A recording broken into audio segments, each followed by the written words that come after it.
cat would thank you too, but she doesn't care.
city you burn, I'm gonna build one high.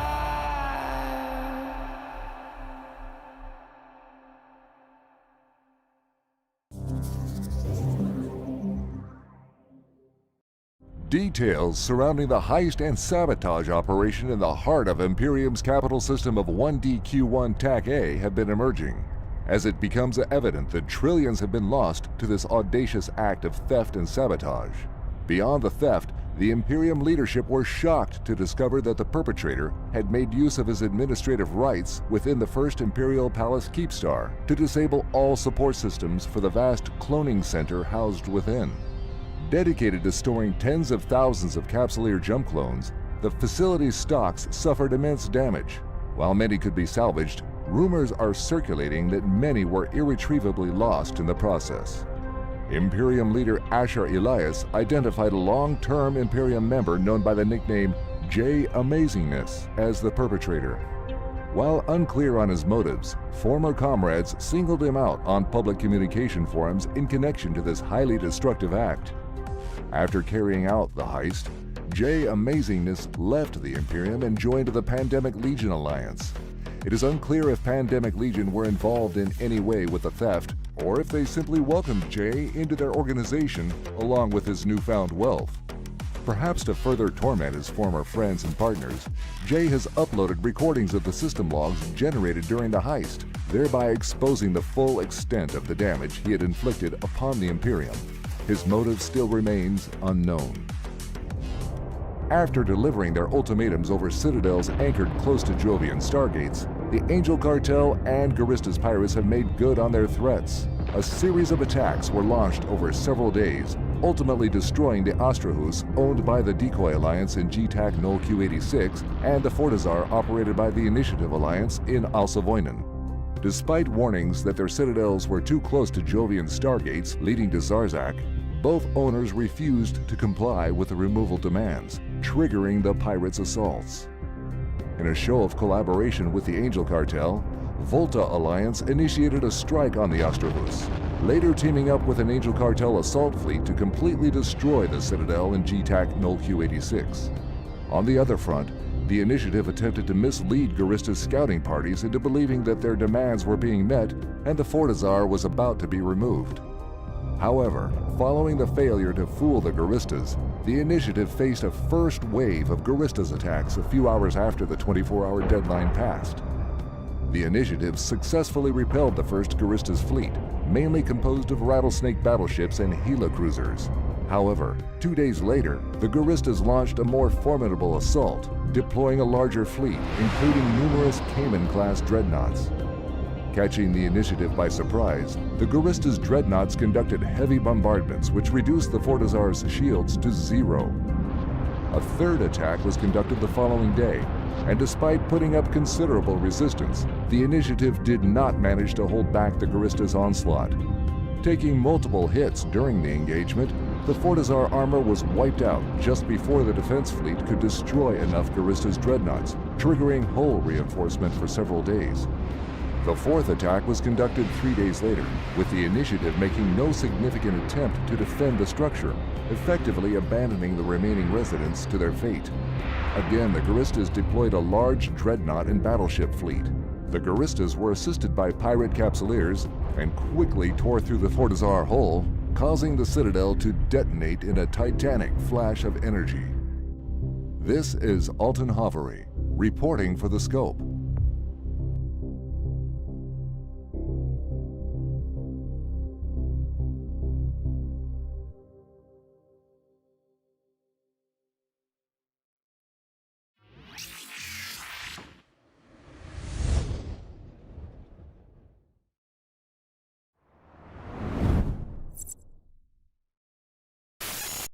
Greetings, fellow Empyreans. I am Ashtarothi, the voice of New Eden, and it is November 30th, YC125, and this is the Eve Universe Show. No, that's the wrong one. That's the right one. Welcome, welcome, welcome. Welcome if you are new. Settle down, chill out, get yourself your cup of coffee or tea or whatever you're going to have, like in this convocation mug. Hey, thanks, Ganai. gifted memberships already. Also, thank you so much to Sheesh, of course, with your $10 contribution as well. Thank you to Ganai for a gifted membership. Going to Container Records. Awesome. Good to see that. It is a reminder that membership does get you early access to edited videos, as well as access to supporter chats and other kind of shout outs and such. And of course, yet another reminder, if you need to get into the Discord, or if you don't see that I'm recognizing you in the way that you're supposed to, like through shout outs, hit me up so that way I can correct that as soon as possible. Either way, we have a lot to cover today. So yesterday I got kind of inspired because like I have been so frustrated. As you guys know, I had to cancel my last 2 streams, both because I had to rush to my son's school to pick him up and bring him home. Now, it was not anything too severe or anything like that. He gets migraines. So it was related to that, but it meant, combined with the fact that we had Thanksgiving weekend and all that stuff, that I got blasted and it sucked, and an entire insurgency happened. So we have I had to change my entire topic. So last night I was like, man, what am I going to do? So I realized that like my faction warfare guide is both very long and very, well, I mean, it's long for what it is, right? Because it's about getting all the details. It's a mega guide, but that is inaccessible for a lot of people. So I need like an entry level thing. And with insurgencies coming, with insurgencies here and Vanguard coming, I think that now would be a good time to make. Oh yeah, my my Christmas, my ugly Christmas sweater. I drink and I know things. Any rate, so the idea is like a good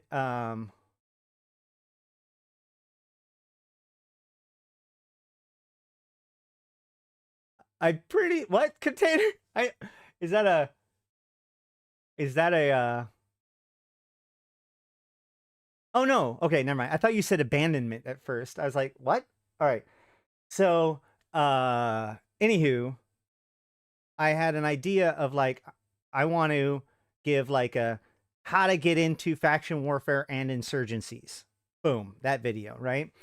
And then point to the mega guide if you want more information, or better yet, remake it again. But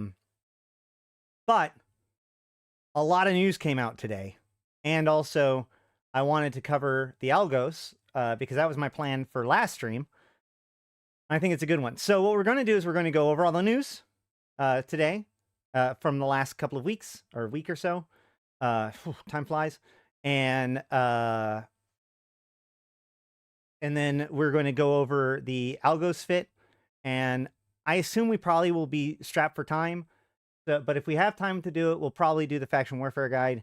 Otherwise, we'll push it to tomorrow. All right? We good with that? All right. So first and foremost, the scope news. First, I don't know about you guys, but I really like today's scope video. One of the things I noticed is that like as we get closer and closer to Vanguard, we're seeing more and more avatar-based animations. You know, their animation teams are building out environments rather than just recording spaceships in space, which kind of implies to me that there's a lot of like development in that effort, which I think is really cool. And as we get closer and closer to Vanguard, we're seeing it become higher and higher quality. It also is pretty convenient that a lot of this stuff relates directly to what they were already doing with the previous one, or with the insurgency stuff, right? Because like we have these clone bays, right? Oh shoot, I should have done this earlier. Hold on. Where is it?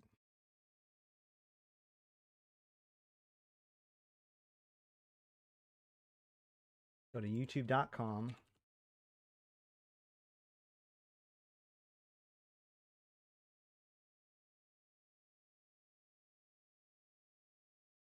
It's Havoc. Sorry, not insurgency.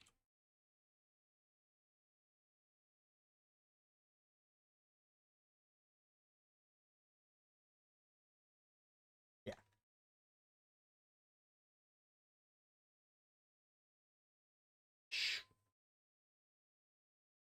I'll just doing that weird thing. YouTube's been weird the last day.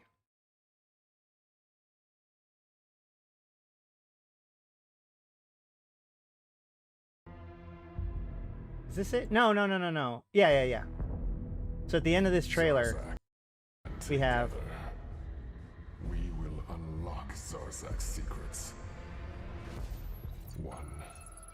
So they're already doing like the clone stuff. They're already doing a lot of stuff with cloning and whatnot. Although that's not exactly it. It's more like hold on. EVE Online Origins.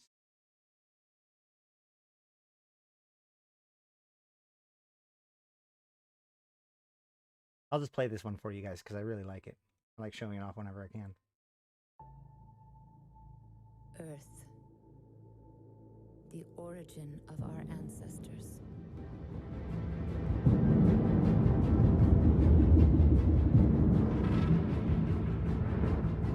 A century had passed since they discovered the Eve Gate. A wormhole. Passage to a remote corner of the universe. Thank you. New Eden. It was the largest colonization effort in the history of man. The mass settlement of hundreds of strange new worlds. We thought nothing could stop us.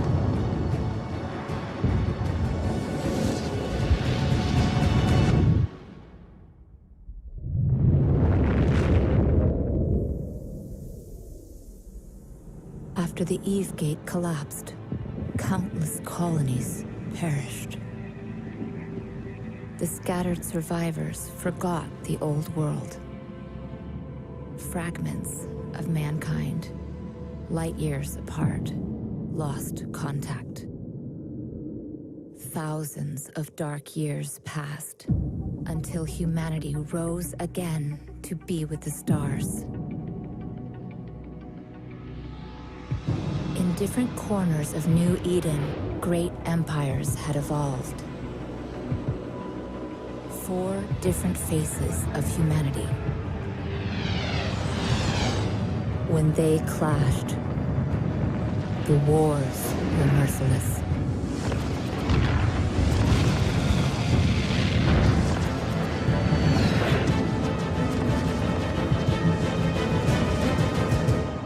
Out of the years of conflict, a new kind of human emerged. See, they already have this asset, basically. One capable of immortal life. To transform into this rare breed, we pay the ultimate price. At the moment of death, our mind is transferred to a fresh clone. We have become immortal. In the sky, we reach farther. On the ground, we strike harder. The empires are losing their grasp on power.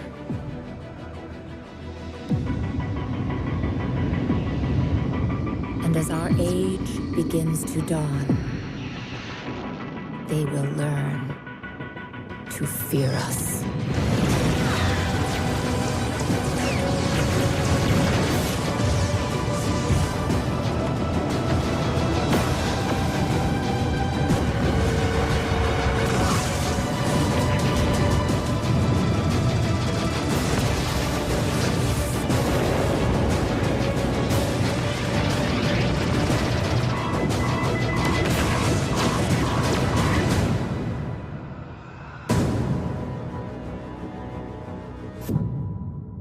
In my opinion, one of the best videos that CCP's ever made, to be honest. But my point is that they already have kind of these cloning bank assets and those other clones, and they've been doing stuff involving clones, right? So like this idea of like having this prepared or easily like throw this together in a week or two totally makes sense, right? And then what I love is like, you know, from the other trailer, from the invitation, there's the big Angel Cartel.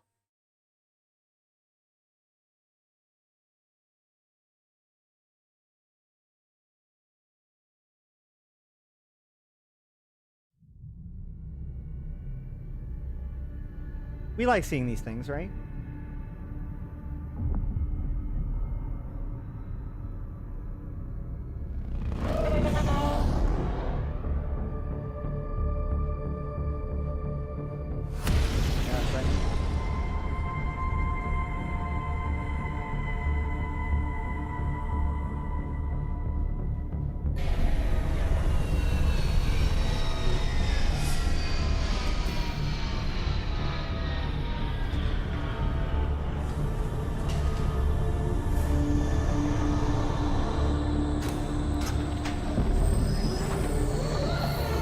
Such a good video.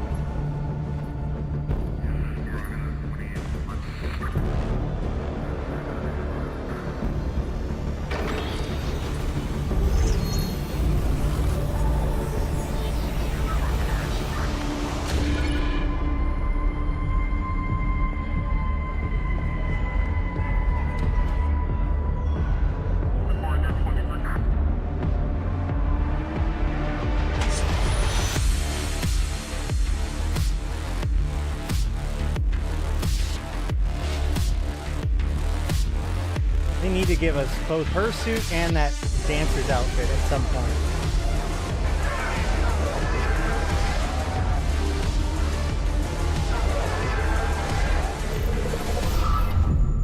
All right.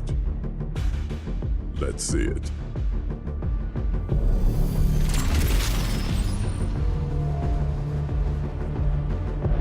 I bring promise of a brighter future for us all. This is an invitation. That's our dude, man. That's our dude. I'll be talking about that later. All right. So, you know, and then actually even further, we can go in the latest scope video, I think. Yeah, no, it was in the latest Pulse video. The latest Pulse video, it takes place... Welcome to not quite the Pulse, but an undisclosed location in Angel Cartel space for your source of news from EVE Online. My point is, they're already making these kinds of environments and working on these things for what they're already producing. And so it's kind of neat to watch them weave in a lot of this stuff into the latest scope news video. Either way, I don't have that much to speak about the stuff that's talked about here, other than the fact that I think it's, you know, good reporting. But as always, the true news is in the headlines, in the news in brief. Yeah, he updated it from SOCT to Guristas. Yes. Well, you got it when in Rome, right? So, oh yeah. ANN. Hold on. If I can just put an ANN, will that work? I doubt it. So I know that this one is the most famous one.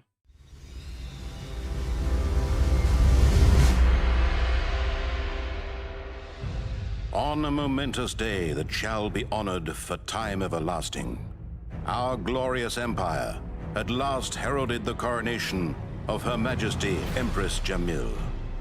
As billions of faithful beheld a scene of unprecedented imperial might, she arrived with her guardians to announce the dawn of a new reclaiming. Don't worry, I'm mostly treading water. The legacy of her reign began with a decree to every soul of New Eden.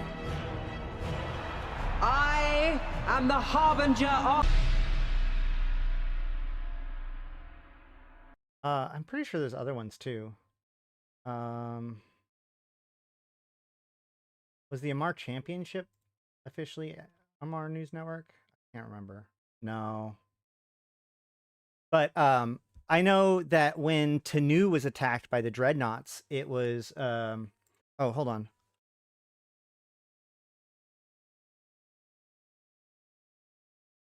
Is this going to give me anything? Yeah. Here's my video about what happened then. I don't need to hear myself. Do I show it though?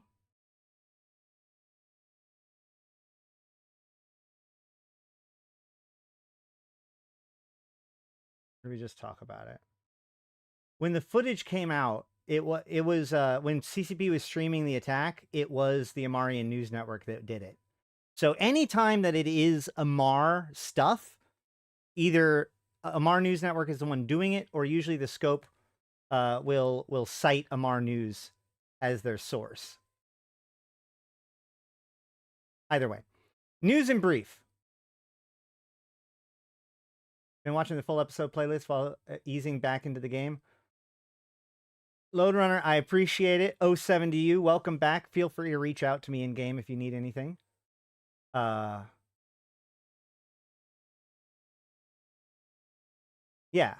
ANN is, and from my understanding, they used to use ANN more back in the day. Either way, Republic fleet confirms Vard prototype stellar transmuter was scouted by Angels, but no attempt to capture facility made by pirates. Put a pin in that. Concord Assembly Systems Security Subcommittee fast-tracks application for status changes by Republican Federation. So this is tied to some of the new it's been in the patch notes actually. So we'll actually skip ahead to some of the patch notes. If we look in the patch notes on the 23rd, we see the dramatic appearance of pirate insurgencies has caused the Gallente Federation to begin a security audit of some potentially vulnerable key systems. Federation Senate headquarters system of Valor has been deemed insufficiently secure given its proximity to the war zone and relatively low security levels. Multiple new Federation Navy facilities have begun appearing in the Valor system, and this has increased Navy presence has caused the security status of Valor to increase from 5 to 6. Then, later, we see the continuing chaos brought on by the pirate insurgencies has encouraged the Gallente Federation to carry on with their security audits, with Valor rating increasing further to 0.7. Navy strongholds, installations, and outposts have been constructed in Arnon and Parshanir to increase the defensive power as well, raising their security to 0.7. The Minmatar Republic, in response to the Angel Cartel insurgencies, has similarly built military facilities in Hek, raising its security status to 0.6. So, yeah. Mordu's Legion increases recruiting efforts as demand for security and military contract services increases due to insurgencies. This is a reference to the fact that the Mordu's Legion are the primary rat type in the insurgencies, so they're taking a lot of extra losses right now. But it also plays into something that they're going to mention later. Looters and black marketeers reportedly rounded up and shot by RSS on several planets in Head Constellation. I guess put a pin in that too. Empress Catus I authorizes creation of several dozen new fiefdoms, fiefs, whatever you want to pronounce them, in Artichoper demons, as Lord Aram Artichoper seeks to ennoble Amar loyalists. So this is an interesting thing because so the Dread attacks that started in 2018, one of the triggers for that potentially. So there's this guy named Alar Chakade, who was this Khanid warlord. He took part in the Flosaswin campaign. He was imprisoned, but broke free during the Dread attacks, and then was revealed to be an EOM spy this whole time. And he was the one that attacked this planet with the Titan before we killed him, or killed the Titan, and we haven't heard from him yet since. But the point is that what really ticked him off is that he really doesn't like the Minmatar. He sees them as less than people a lot of the time, and so the Amatar, or the Artichoper, who the Artichoper run the Amatar Mandate area. The Amatar Mandate is, of course, the Minmatar people that basically, when the rest of the Minmatar defected, or, like broke away, rebelled, the Amatar people decided to stay with the Amar, right? So the Minmatar kind of see them as sellouts, and the Amar kind of see them as like half members, right? So over time, the Amatar has kind of regained some, nobility, I guess. And the thing that really ticked off Chakade was that Artichoper had promoted the first Amatar person to being a governor, which was normally seen as only for true Amar. And so this seems like an absolute escalation of that, right? A doubling down and a continuation of this effort to like almost like provide a path to allow the Amatarian people to begin some form of self-governance, or at least maybe incorporation into the Amarian government, people. It's really hard to tell what their overall goals would be. Yet, however, this is also tied to the fact that Caddis, in order to kind of help out her political allies and influence her political enemies, has created this new policy where slaves pass, I think, a certain generation or pass a certain number of years. I can't remember which one it is, that have to be let free. So, we're working towards some sort of Amarian civil war, so to speak, in that sort of sense, potentially. But here we have the construction of new fiefdoms created by Artishapur, which allows them to make more Amatar into nobility, which is, before this point, seen as basically a no-go land. All right. Aftermath of Imperium cloning sabotage reverberates. I do love the fact that, like, especially when I was the only one using the word Empyrean a lot, people used to always think I was like part of the goons because they heard Empyrean and they think Imperium. But either way, aftermath of the Imperium cloning sabotage reverberates through markets as volatility in cloning sector markets due to investor panic. Kumatar Alec Baralash appointed as Republic's system governor of Hek by order of Samatar Malatu Shakur with mandate to secure system. So this is, this is a big deal.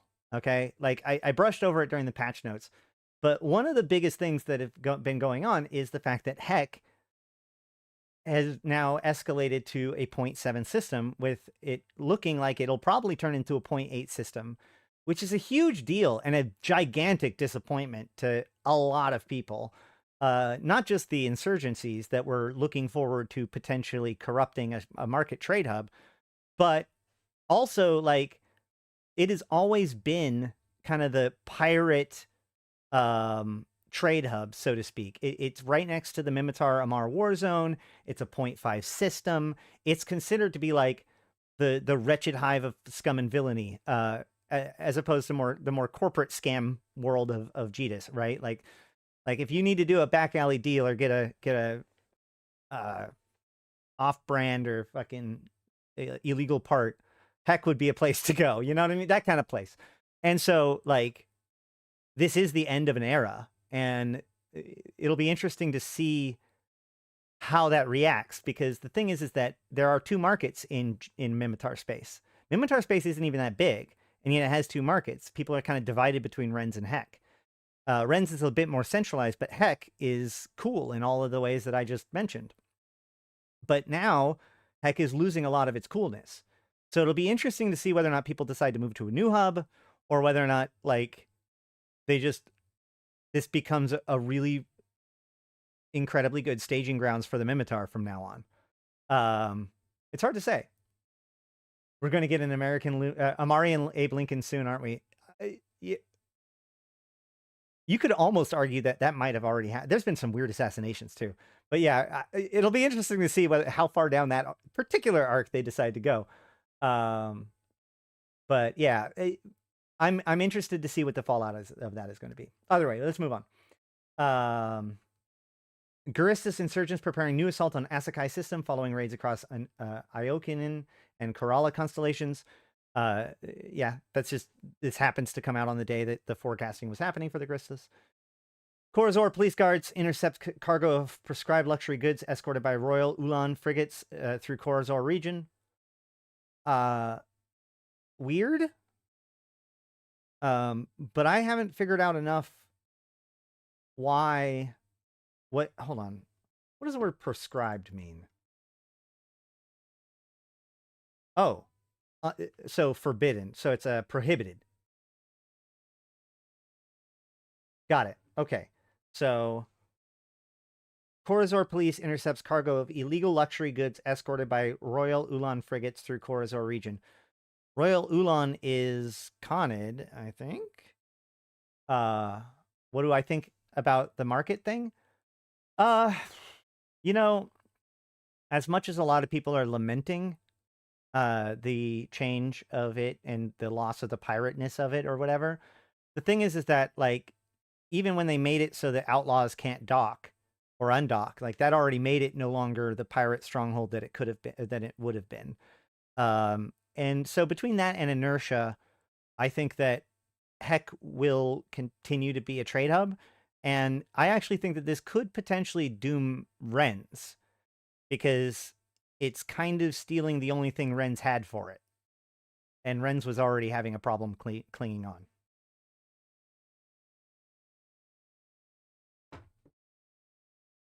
Why don't the Amarr, as part of the current lore and canon, have cloned slaves? Cloning is expensive, and why would you care?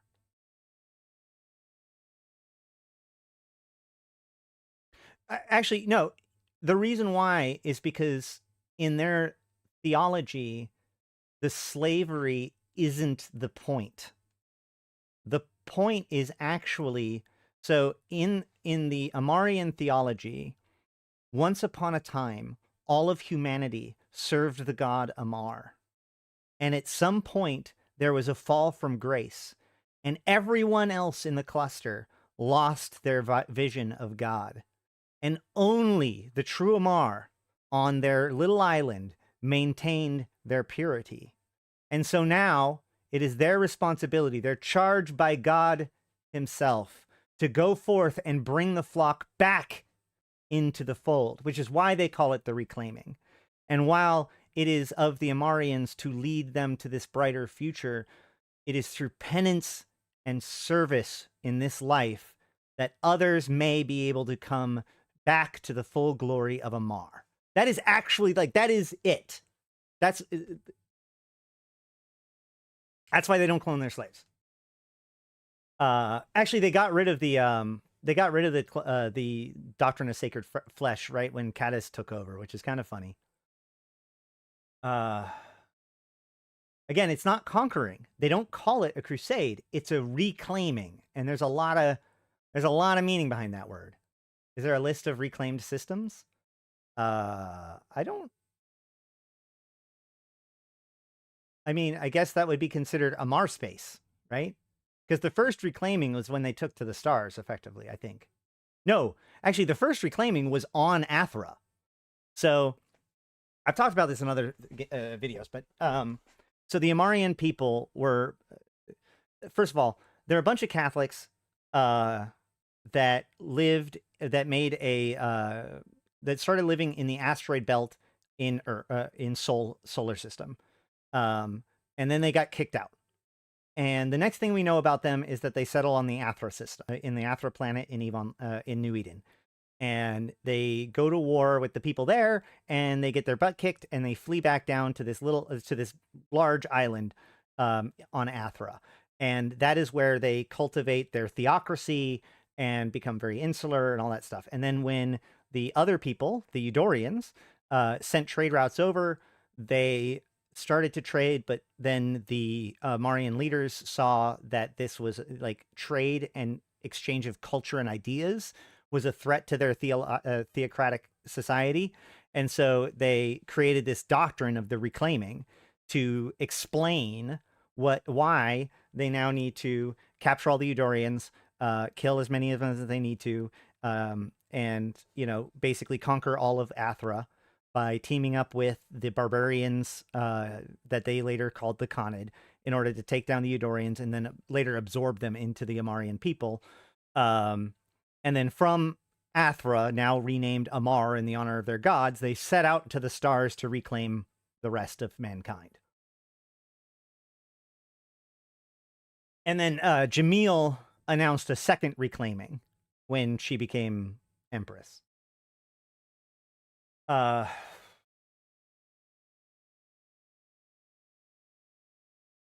So us bicapsulators by Amarrian standards need to repent and come into the fold of the Amarrians. Well, like, no amount of service will provide absolute repentance. Like, your path to salvation as a non-Amarrian is service to Amarrians. Although if you're an Amarrian capsulator, that's fine. Either way, Syndicate and Amatar entering into the suppression game. So, the Syndicate is absolutely set up for a nullsec faction warfare, right? So, like, if Amarr invades Stain and the Gallente attack syndicate, because of the Caldari presence there, you now have faction warfare in nullsec, which is the next step, right? Like, this allows them to kind of test faction warfare in nullsec by making some of the faction warfare systems into nullsec-ish. And then the next step would be move the entire concept all the way to null, right? Well, trust me, they've lost. I mean, they are not. I'm not saying that the Amarians are Catholic, but it says in their history that they were part of the United Catholic Church. Now, we don't actually know whether or not the United Catholic Church is what we now know of as the Roman Catholic Church. Obviously, the idea of Catholicism has changed over the years. Catholicism just means unified. So, you know, it's just the idea of like the unified church. So who knows if anything happened between now and then to make that group, but we do know what happened after them. Yeah, it's a bit crusade-y. Well, yeah, and the Amarians, so like Amarians get likened to Catholics a lot, but if you look into their terminology, their phrasing, and their whatnot, they rely far more on Persian stuff than Latin, Greek, you know, Greco-Roman, Christianic imagery. A lot. Like a lot. So, fair point. All right. I think we were still going over the lore.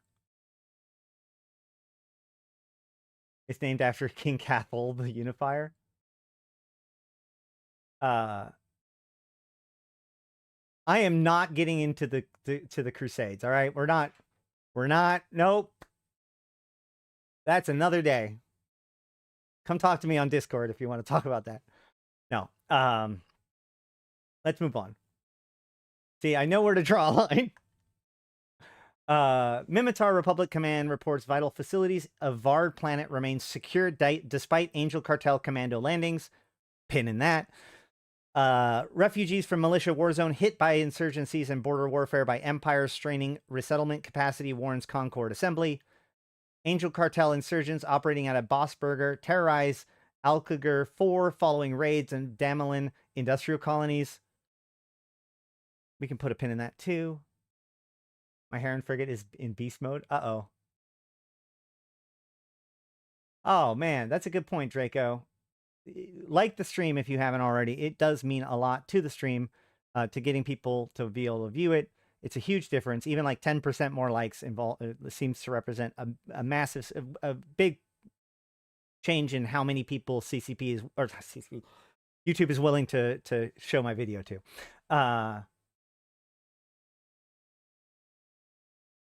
The Old Testament. Oh, yeah. All right. Enough with the Crusades and ancient religions that might be controversial. All right. President Celis Agard authorizes further emergency appropriations to increase security defenses and garrisons in federal branch capitals. Underworld rumors of Arcombine war clone organization breaking with Or and Mordu's Legion spreads on Galnet conspiracy group nets. This is it. This is the most important headline for right now in this entire video. This right here is Vanguard. This is where, mark my words, this is the setup for First Strike. Okay? So let me explain a little bit about what's going on. Mordu's Legion is a mercenary organization. They used to be known for mostly securing Intaki and Outer Rings excavation. However, back in like 2009, Mordus were used to kind of attack the Serpentis, more or less. Yeah.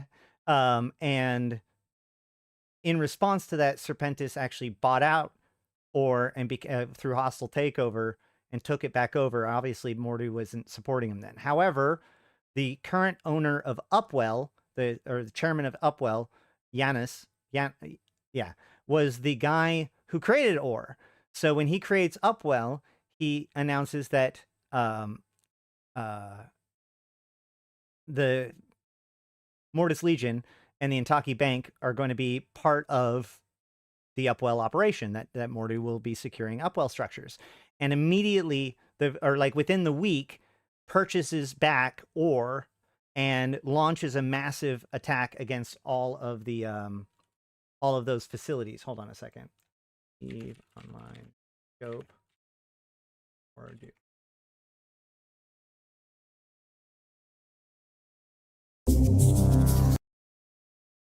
Shh. Oh my god. I don't even have an ad block.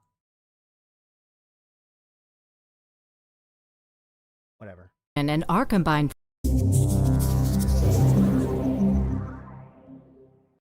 Mordu's Legion and Arcombine forces have launched simultaneous attacks on key Serpentis-controlled ore stations across the Outer Ring region. The assaults appear to have captured all stations in swift, surgical executed operations, with most of the fighting already winding down. The same tactic was applied during all of the captures. Mordus used their fast ships to warp in and immediately throw out warp disruption fields to prevent any escapes.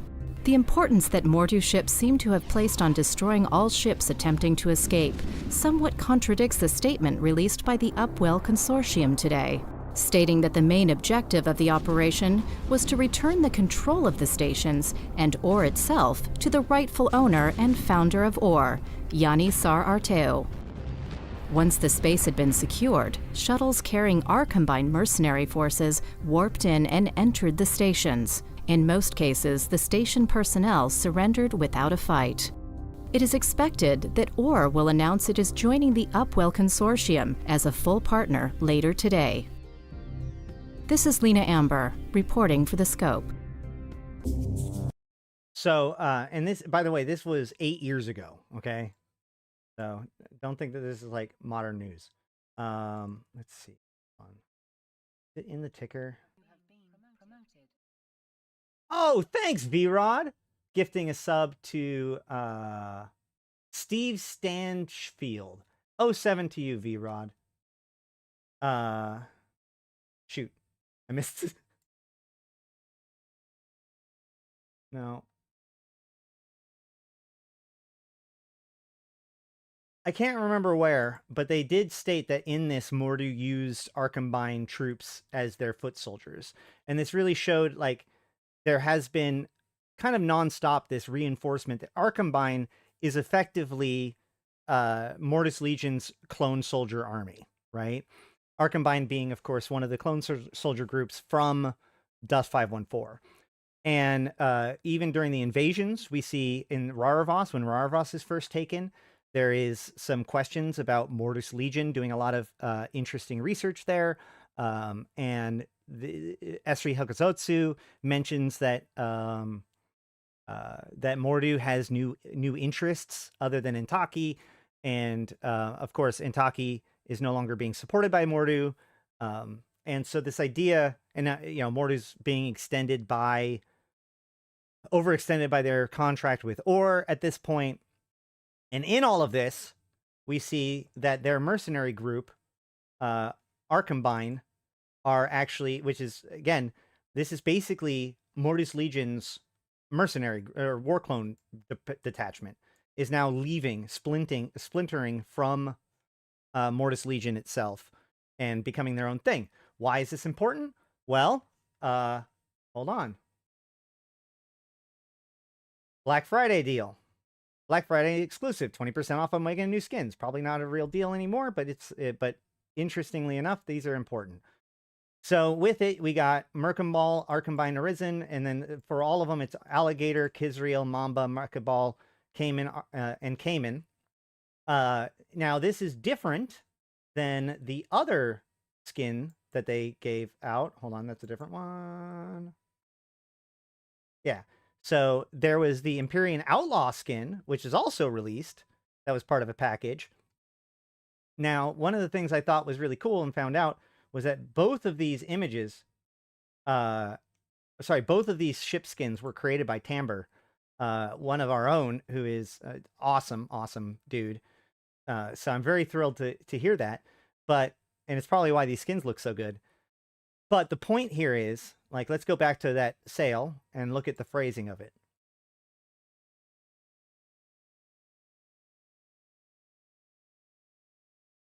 Yeah, also known as Caldari Prime Pony Club.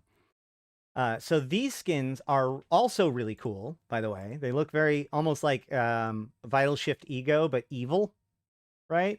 And actually, hold on. Now that I think about it, Amber's been posting great pictures about it. So yeah, we can see.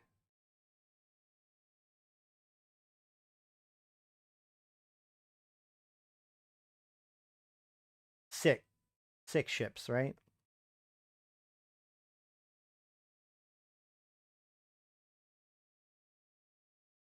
Very cool. But the point is, it says now's your chance to buy Omega at massive 20% discount and become eligible for access. December's oh, they don't phrase it in here. Oh, I read it wrong. I'm sorry. I thought there was something about one of these places where they mention the Arcambine Horizon skin. They say that it's like they'll be related to Vanguard somehow. Maybe it was on a tweet or something like that. But let's see.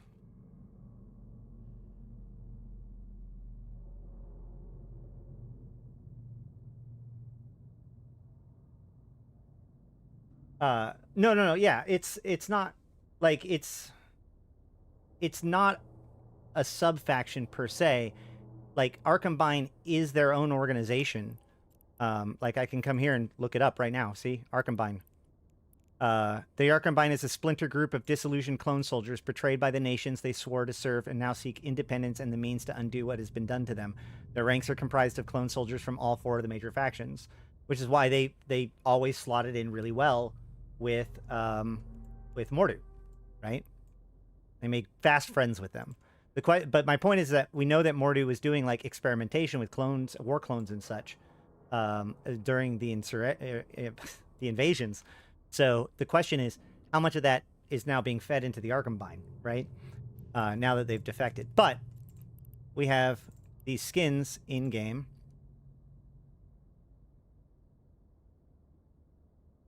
Looks so good. The Arcambine is a splinter group of disillusioned clone soldiers betrayed by the nation. God damn it, we just read that. With the rise of the Deathless Circle and the new cloning technology holding out the hope for healing the deepest psychological scars of the old war clones and catapulting them to new heights, the Arcambine have gathered many old soldiers of the first and second generations of mercenary clones to their ranks. The Arcambine Arisen nanocoding is a dramatic and proud statement of the determination of all war clones to survive, prosper, and rise beyond the persecution and conflict inflicted upon them by the imperialist ambitions and militaristic adventurism of New Eden's empires and factions. So what's really scary about this is this idea of stating the first and second generation of mercenary clones, because the first generation of mercenary clones are bad. Like, they need to all be dead.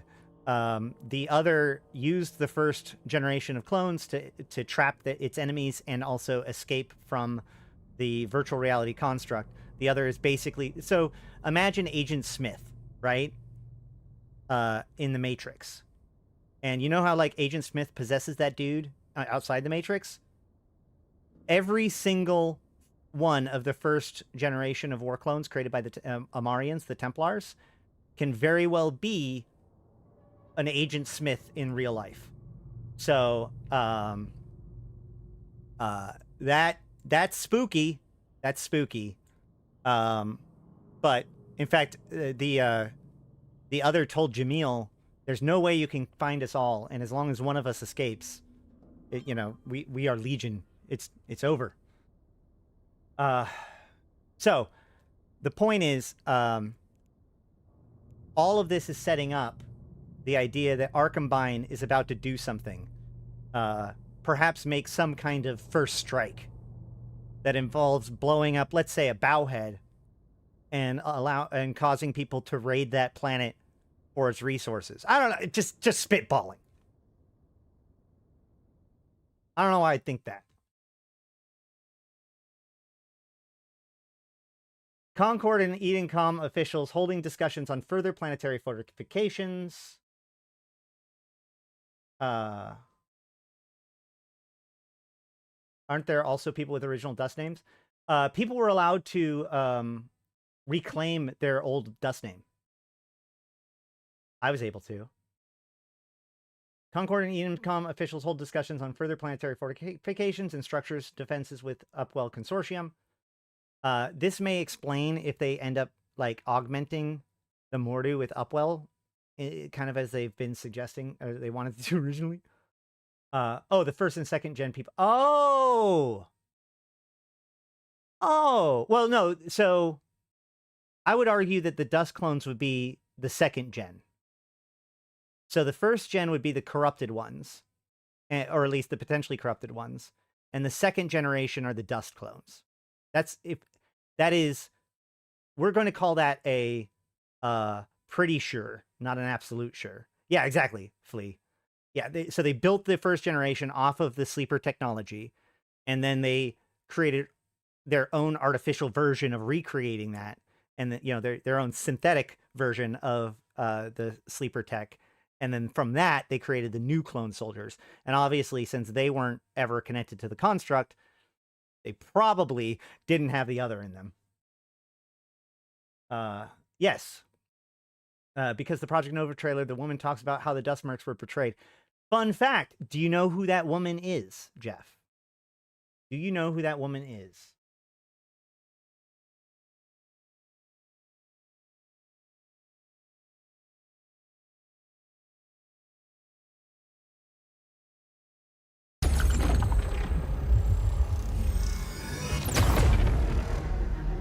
Wake up. You're not dead yet. You were immortal once.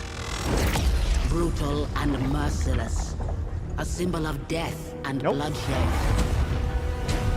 Now Crazier than you that. lie broken. Betrayed. Forsaken. I offer redemption. Who's that? Anyone? Anyone?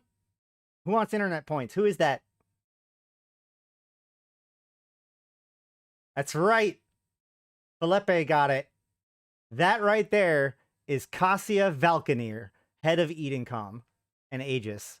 The original, so Aegis was Concord's war clone team.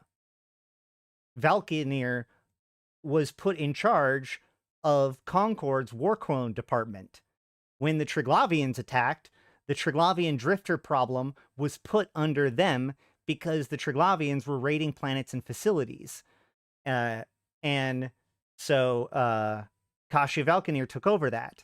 Since she took over that, when the invasion began in earnest, she was the one that helped convince everybody to bring together their united efforts in order to create Edencom, which falls under Aegis as command, which is her. By the way, she was installed by Serdan Sirkosh. If you want to know more, go check out my iceberg videos. Yeah, I know that pixie cut everywhere.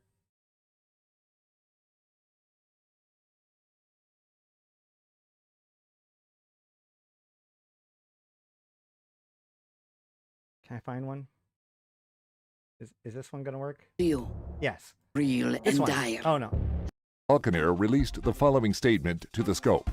Fellow citizens of New Eden, for many months we have been facing, together, a threat of vast proportions. Make no mistake, this threat comes in the form of an enemy that is fierce, ruthless, and devious.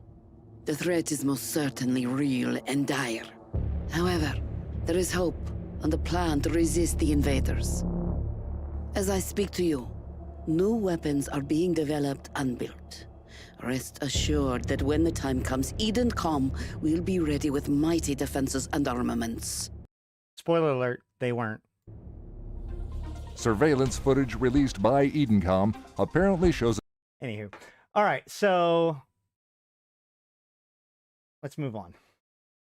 Yeah, I think that you're just mistaken there, Badger.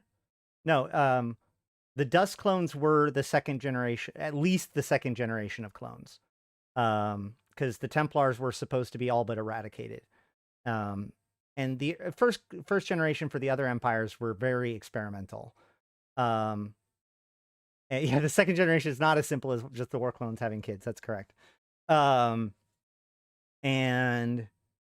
actually, like after the shutdown of Dust, a lot of the war clones continue to move on. They've been doing stuff in the lore since then, including Arkenbine. Any rate, let's move on. Wiakomi Corporation denies excessive response and harsh reprisals by Peace Corps troops in Uchomia industrial colonies. Was that one of the insurgency sites? I don't remember. Imperial Navy resupplies garrisons in remaining fortified bases across Ugidi, and militia warfare militia warfare rages in Constellation. Oh yeah, that's a more. Yeah, that's Ugidi is not Ugali. So Ugidi's Constellation is that like Flossiswin hotbed of activity, right? Sporadic unrest in Antaki Prime as nationalists and religious militants oppose the Federation military presence clash with federal Marines. Hey guys, don't forget that Antaki's a shit show right now. It's not getting better there, guys. Genelution and Cremo Incorporated call for cloning industry security summit as Upwell Consortium joins efforts to allay investors' fears. Interesting. Private military companies see surge in demand for low security and border colony defense contracts as pirate raids expand. Directors Lars and Raymond of Upwell Consortium's Department of Friendship and Mutual Assistance refuses to comment on Arkenbine rumors. Man, my point is that Arkenbine could do a lot of damage. Like, they may have access to a lot more than we would think they do because of their connections with Mordu and Upwell. Caldari State Peacekeepers to investigate allegations of massacre at Wiakomi Satura heavy industrial colonies on Itromaya 3. So that's it for today's news. Not that that was short or anything, but I do want to talk a little bit more about what's going on here. And I'm going to put on, just a heads up, I'm putting on my lore cap for a while, and my RP cap, I should say, for a while. Now, I am, full disclosure, the commander of the invited alliance who are in Eve to support the efforts of the Deathless in the forwarding of Empyrean might throughout the cluster. We are hiring. Please come join us and help us support the Deathless in properly controlling the war zone against the otherwise malicious Imperial influences. By that, I mean, I just want to point out that what you guys have been told is insurgencies is only what Concord has told you about. Now, I'd like to remind you that the Angel Cartel is just as large as any of the empires, certainly larger than the Mimitar, and as has been demonstrated on numerous occasions, far more organized and better at governance than the Mimitar themselves. The thing is that what they now call insurgencies has been nothing less than fact-finding missions, okay? And they don't like it because they're afraid that we might stumble onto their secrets. We first we went to Flossiswin, right? A long home of conflict between the Amara and Mimitar, where numerous war crimes must have been done. And we went there and took it from the empires long enough for us to be able to go through it and find any evidence of either side's malfeasance before giving it back to their, we're going to go with rightful owner. Then we went to Vard, the location of the stellar transmuter first captured by the Mimitar, who, when they could have shut it off, chose not to in order to complete their investigation of it, even after Turner had exploded and Vard was showing signs of destabilization, only after they completed their research on the Triglavian technology so they could build their wonderful shipcaster. Only then did they decide to shut it down. So we took Vard and its shipcaster in order to be able to determine what exactly happened there. It is a one of the shipcast is transmuters built by the Amar, taken by the Mimitar. We want to ensure that their technology is correctly executed, and it doesn't pose any further dangers to the people of Vard, and investigate whether or not it has already caused untold damage to the local space-time. However, you can even see here that during this event, right, we didn't do anything. They say Republic Fleet, we scouted the transmuter, but there was no attempt to capture the facility. We were not there to capture it, right? And furthermore, they even confirm later on that, where is it? Angel Cartel insurgents, whatever, operating... No, that's not the right one. Mimitar Republic Command reports vital facilities on Vard planets remaining secure despite Angel Cartel commando landings. That's a really good way of spinning. We didn't like the fact that the Angel Cartel sent in investigators to find out what dirty things we've been doing in this area. And even though they didn't attack us, we didn't like them being there. Commandos, whatever, man. Look, they didn't even try to take the system. That wasn't the point. We gave it back just like we promised. And now, one of the most dangerous trade hubs in New Eden, this lawless... The Shakur regime has had over a decade to solve this problem, in the fact that the Mimitar militia, his supporters, have been having to live out of this unsecured pile of heck for years, unable to secure it. And yet, all of a sudden, we give them reason to. You are welcome, people. If you wish to help contribute to our ongoing efforts to bring peace and sanity to the war zone, consider joining the invited and helping Deathless make the Empyreans rise to our true place of power, because these empires aren't doing it. The end.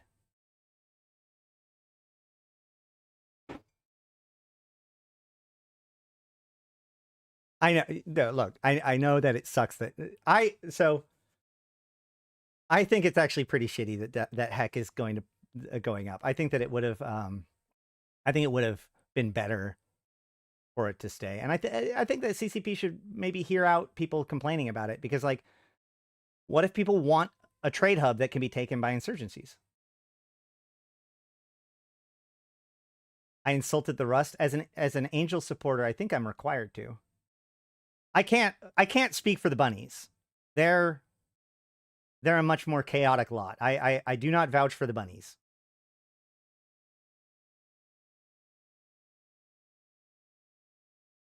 Well, no, they don't really need to. So the reason why this is happening is because insurrections can't take 0.8 systems, right? So by cutting off Heck, everything kind of past Heck is also secure, because it can't go through Heck.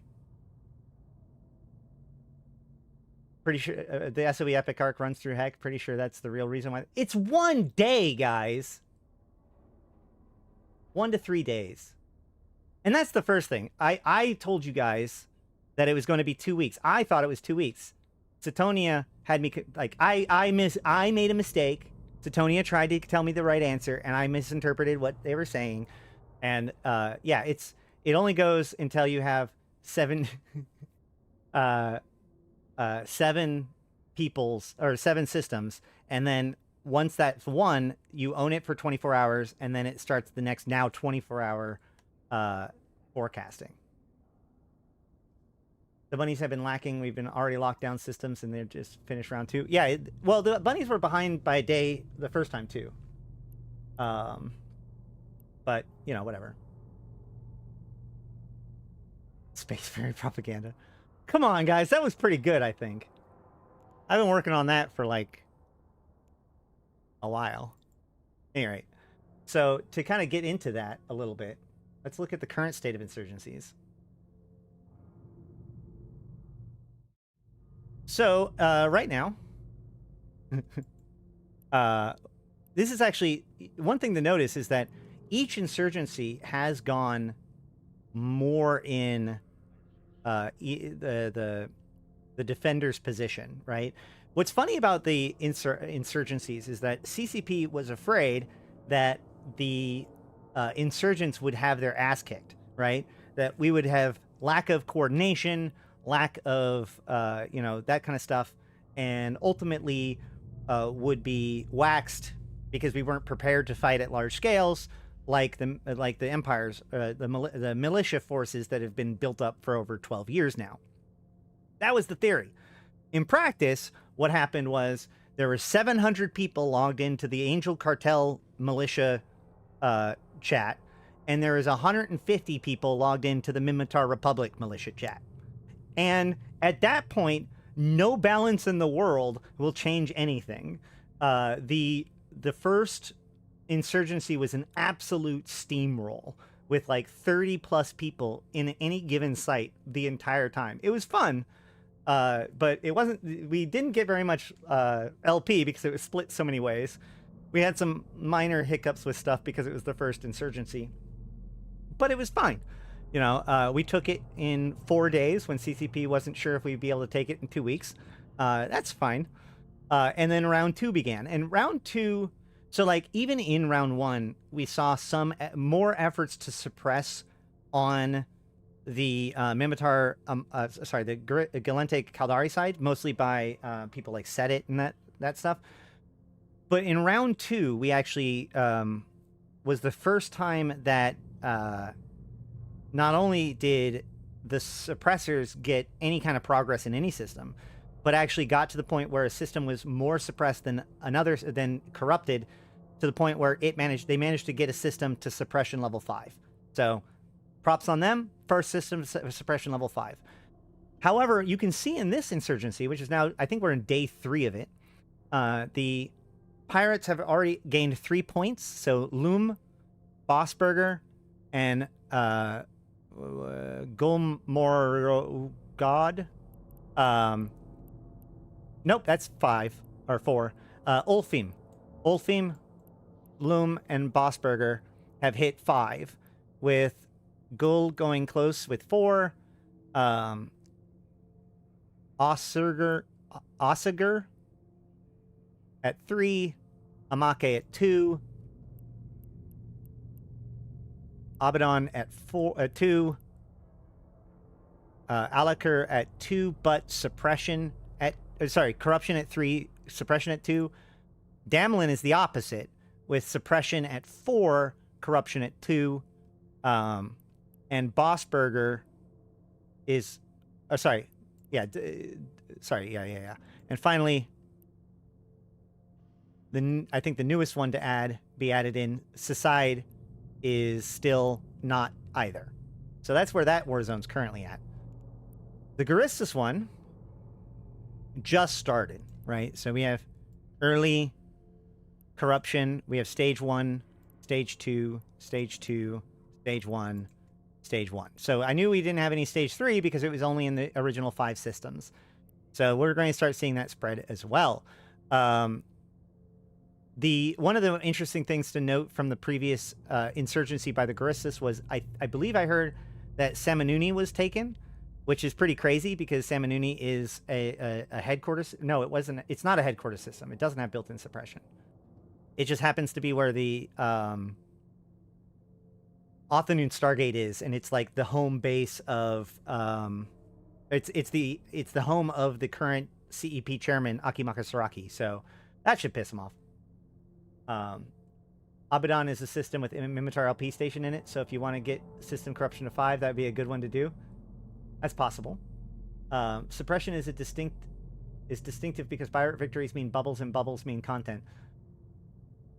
Well, yeah, I think that Fallen Phoenix Films has the correct answer a lot, which is that, there was a lot of excitement about the LP, especially the Angel LP, because of the Quzxpon, which brings me to another piece of news, actually. Let's go ahead and jump over to this. Exploit notification. Market and LP manipulation for PvP kills. So, greetings. Since the release of Havoc 2 weeks ago, it's become apparent that a certain group of players have utilized both market manipulation as well as repeatedly destroying their own characters, in some cases hundreds of times, in order to farm large amounts of Malachim Zealot loyalty points way faster than intended. Warnings have already been issued to the groups that were the biggest offenders, along with confiscation of LP and blueprints that were acquired in this way. Any groups that are found to be manipulating the market to increase the amount of LP gained from destroying friendly targets or repeatedly farming large amounts of friendly targets will be punished in accordance with our exploit section of EVE Online's term of service. So, within a day or two, I think it was, of the insurrections starting, we already had an Azrael BPC up for sale, up for bidding. And it already had a bid at 1 trillion ISK, right? It was very, very quickly. And the reason why they were able to do this was that they killed their own thoraxes over and over and over again. They probably used other ships too, but the people definitely saw the thoraxes. We even talked about this last time. The thing is that, so now, the thing is that this is not the first time that this has happened before. This has happened before. What's funny about this is that, so the first time that this ever happened was during, the only time, I've often said that the only time I can ever think of CCP actually doing like a takesies backsies besides the cockroach that dropped was when the Imperium manipulated the markets during the release of Inferno in order to make trillions of ISK out of the newly updated faction warfare system. That was when LP for faction warfare was first put into the game, with, of course, because of that effort, the LP that you gained from getting kills had to be tweaked and adjusted as to how they were calculated to make sure that doesn't happen anymore. What they would do is they would take some product that doesn't get traded on the market very much, and then they would trade it back and forth to each other a ton at a very, very high value, and then they would stuff their cargo full of it and kill it. And that cargo, it would be worth an unbelievable amount of money, so they would get an unbelievable amount of LP for it. Ha ha ha, do it again, it's fine. So they had to change that to make it so that it doesn't really take into consideration what's in your cargo hold, et cetera, but that's why they used ships and stuff in this case, like just massive amounts of ships to do it. So this is now the second time that I know of that CCP has taken back something, and both times have been because of manipulation of LP from faction warfare or other malicious stuff. So don't think that this is like anybody who tries to be like, frat, like just remember the Imperium did it first. So it's, I'm going to call up both sides on this one. But one of the things I thought was funniest was like one of the comments I saw on Reddit was like, oh, and now Nullsec sees no interest in it. And I think that that's kind of telling on yourself a little bit, right? Like if the fact that you can't exploit your way into getting the riches means that you're not interested in the future anymore, then, maybe you should be willing to put in some work like the rest of us. Just saying. Anywho, so the remaining question that I have is make the feature better. So here's the thing about fixing this kind of stuff, right? It's obviously an edge case situation. So you're going to have to be like, okay, well, there's a user story where the users decide to destroy 1900 thoraxes in order to game the system. Well, what do we do about that? Well, we need to test whether or not there's cumulative, they can only get so many LP in a day. Oh, wait. Now, if we tell people that they can only get so much LP in a day, they're going to get mad about that. Blah, blah, blah. It kind of cascades, right? So the real solution is to be like, hey, this isn't allowed. And if people do it, then you punish them. Because the other thing about this is that it's incredibly easy to see it in the logs. So it's okay for them to not mechanically make it no longer doable, but simply say that they're going to axe you if you do. There just isn't really incentive for Empire to come out and form. Side note, do you think that they'll redo Navy ship balance and pirate ship balance build requirement? Well, Navy ships already are way easier to build than pirate faction ships. I don't know how they're going to fix the rewards. I know that so they increased the amount of value of the effort, right? So the first thing that they did.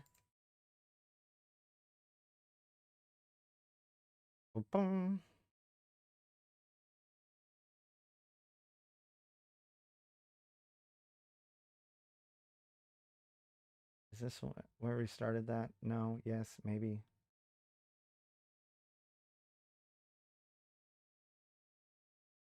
We're going to just assume not.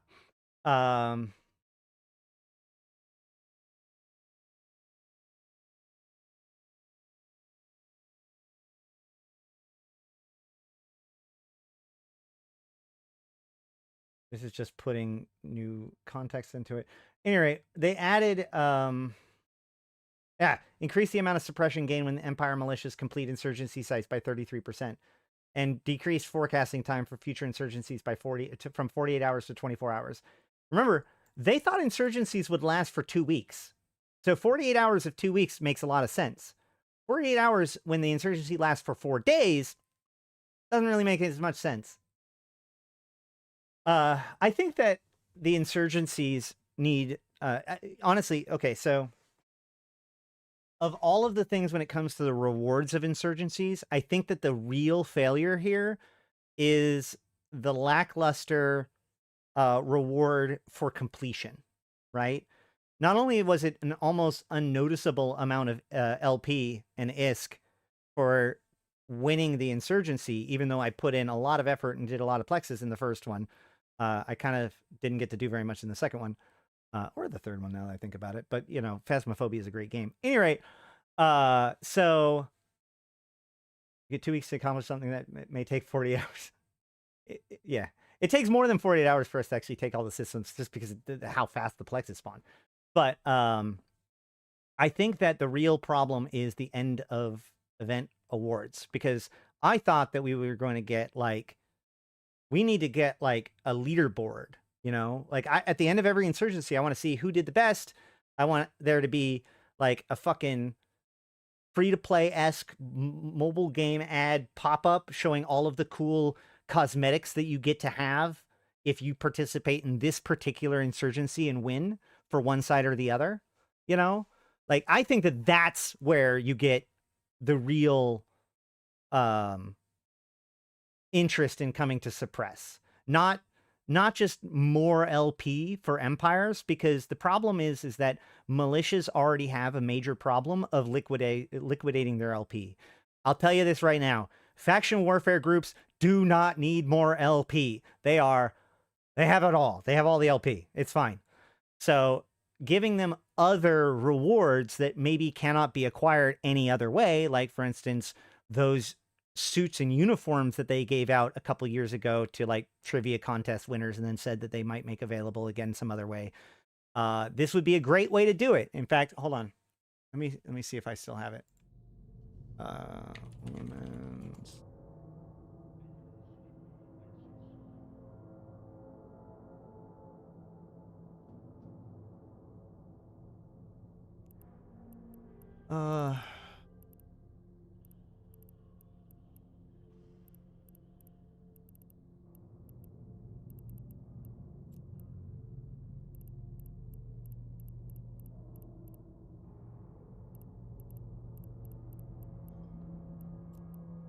I may remember what it's called.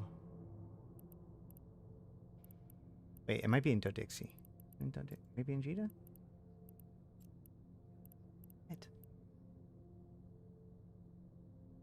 There's no leaderboard for that? What's the point of being a pirate if you can't show your worth? Yeah, exactly. There's even like, there's now leaderboard, there's a half-ass leaderboard for the militias, but it doesn't cover our stuff. And there's no API for the insurgencies, so we can't even make our own leaderboard like we did with the... Well, I guess we could theoretically work on our own leader... Nah, yeah, maybe. I don't really know.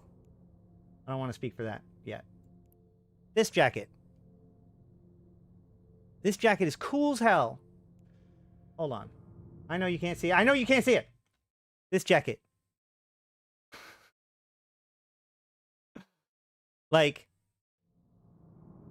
imagine if the top 20 contributors, like the top 20 PvPers and the top 20, like, you have to get kills and finish plexes within the insurgency systems in order to get, you know, these rewards, right? When you, or maybe like there's a participation trophy. Anybody who does a certain amount of progress gets the basic rewards. The RP is its own reward. So I remember when I did the Faction Warfare Roundtable, the thing that blew my mind was that faction warfare pilots did not want more ISK as reward or more value like that. They don't want people coming into the game, into faction warfare just for the LP. That's how you get LP farmers. That's how you get these fucking seagulls and all this stuff that we don't like. So, like, we want people to gain, like, people expressed at the time, and I feel like this is actually true still, that people want things like titles, uniforms, medals. Like, that's the kind of stuff that people want as, like, an additional reward on top of stuff. Because the thing that you're really pulling away from it is how badass you were at that time, right? That's the whole point. You're building a legacy. So 25,000 or whatever LP, unnoticeable. 25 million ISK, I don't care. Like, we need to have a thing that shows us, like, if you come and join us, it's a Gallente, you know, the Gallente are under threat. Participants of the militias gain, you know, access to these things in this place. Participants of the Angel, you know, the Guristas get access to these other things. Maybe the Angel Cartel could have more than one piece of clothing, right? Color me crazy. Color me crazy. But, like, I think that the Angel Cartel should have more than one jacket, right?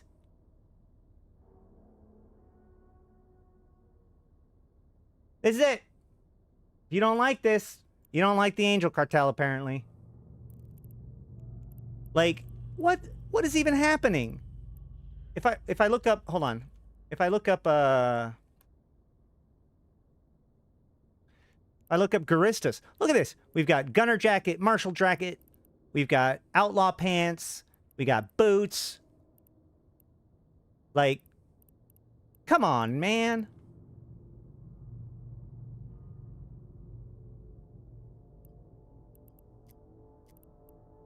Look at that. Look at that. Look at that list.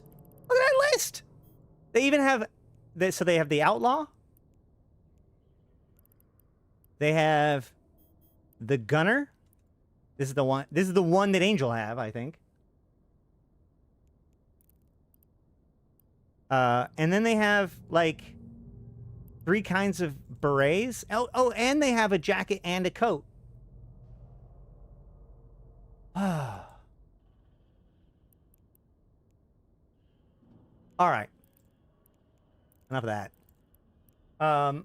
So another piece of this that... Hold on. When a former insurgency fob system ends the period of prior occupancy after... Oh, yeah. It was too easy to pull out. And I think there was a bug about how it got handed back the first time, but it's fine. So far, I don't think any of the insurgencies have actually caused any change in the war zone in which they were taking place. Even though they came in vulnerable places, either we were so disruptive that it just did not be able to proceed, or the defending faction was more aggressive with defending it, because either way, the live cosplays.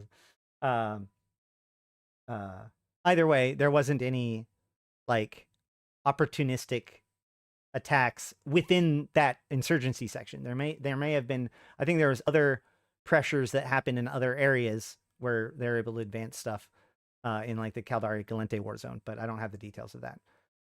All right. Oh yeah, and also pirate insurgencies will now only spread within the Empire space controlled by their primary insurgency enemies. It was kind of funny because the first insurgency quickly spread into Gallente space, which is the same as what happened during the playtest. So then you have Amar and Mimitar pilots trying to defend a Gallente system against Angel Cartel. And while that was funny, and I found it useful for staging, hey, 07, thank you for that. You know, like, the thing about that was, so we were staging out of there. And the reason why we were staging out of there was because it was a Gallente system. As an Angel Cartel, we're unwelcome in Amar Mimitar systems, but we're fine in Gallente system. So we were able to use that as a way of projecting into the war zone to take the other systems. But then it became an insurrection itself, and then we were just able to fight from within, and that was cool. But that can't happen anymore. So yeah, it doesn't. But it is still true that once we get, I think, to stage 2 of insurgency, that we shut off the responses, so we can go in. Also, I don't know if CCP is listening to this. Hopefully not. But one thing I noticed this weekend, I was traveling around in a Mars space, right? And I didn't really realize that I had wandered into a Mars space, but I had. And the reason why I noticed was because it seemed like every time I landed somewhere, suddenly a bunch of white rats showed up. And this happened at the Drifter wormhole that I was scouting out. And I was like, that's curious. And then I looked at the rats, and they said that they were Imperial Navy rats, and they were white to me. I was like, oh, that's right. I'm in a Mars space. I'm in danger. I should leave. And so I warped off. And it started to bother me because they were white and not red, and they didn't attack me. But maybe it was because it was too soon. I couldn't figure it out. So I undocked, and there they showed up again. Amarian Navy. Okay, I'll just sit here for a while. And they did nothing to me. So I checked my Amar Navy standings. I'm still positive with the Amar Navy. Very positive with the Amar Navy. Because I did some missions with them, a decade or two ago. So what's happening is I'm triggering the Amar Navy response, but they're not aggressive to me. Pretty sure that's not intended. But pretty sure this is the closest thing to any sort of warning I'm going to tell CCP about it until they fix it. No.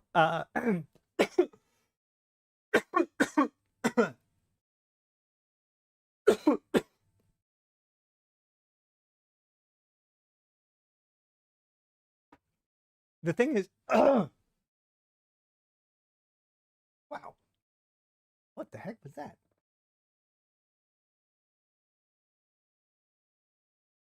My throat just exploded. What a nice mug. Ding.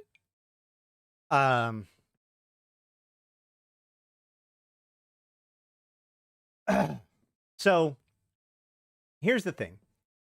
It's a matter of critical mass, right? The reason why the insurgencies were able to be so successful was because they had 30 people in every plex, right? When you outnumber the enemy 5-1 or whatever, not only does that mean that you overwhelm every single fight that's potentially to be had, but it means that people don't go to fight you, right? If I'm a Mimitar militiaman, I can go to another area of the war zone and plex up and make money and get safe fights. I mean, good fights. Or I can go to the insurgency, try to get helped, or try to help out, and get killed by 40 fucking destroyers. So, especially that first insurrection was so overwhelmingly on the insurgent side. But the issue is, we still don't know where that critical threshold is, right? That idea that the Amar and Mimitar, or the militias, are more organized. They have their own organizations, their own order, their own kind of techniques and strategies and assets in the area. And as the power level of the insurgents go down, because either people decide to wander off because the new hotness wears off, or maybe it's because, the more overwhelmed the sites are, the more there aren't, the LP gets spread. We now have this huge problem with LP farmer bots, especially with the 7 days of free Omega. We had a large number of these swarms of people, these swarms of characters that were clearly under command of one person that was basically hoovering up over half of the LP in the site, because they bring 10, 15 people, they just warp in a bunch of algoses and drop drones or whatever. As Agrissus, it's been nice not having 30 dudes in a plex. However, Seagullers are still a thing, but we managed to do a mining op with 4 retries and wow, and a deacons. That's crazy.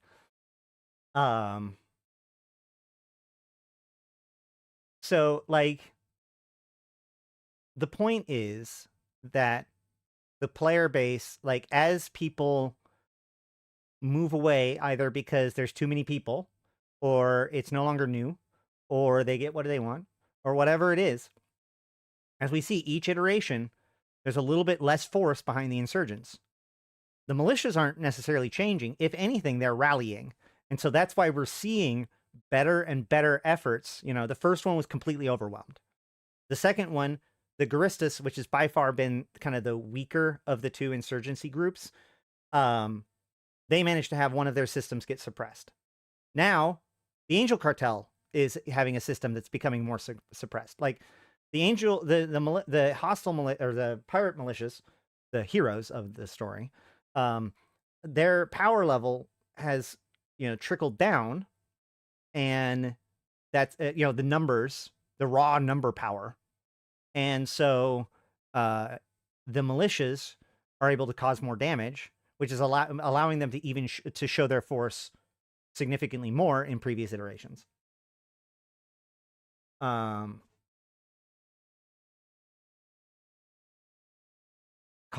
Sending a call wider and wider as things continue on. Well, that's kind of the way things are, right? Like, that's the way things work out, right? Like, it's, oh, that's a local issue. And then when local support structure gets overwhelmed, suddenly it becomes, you know, a bigger issue. Now, there's another piece to this that I want to talk about. And I think I might have talked about this last time, but I'm going to keep beating on this drum. So Bubbles in Zarzak.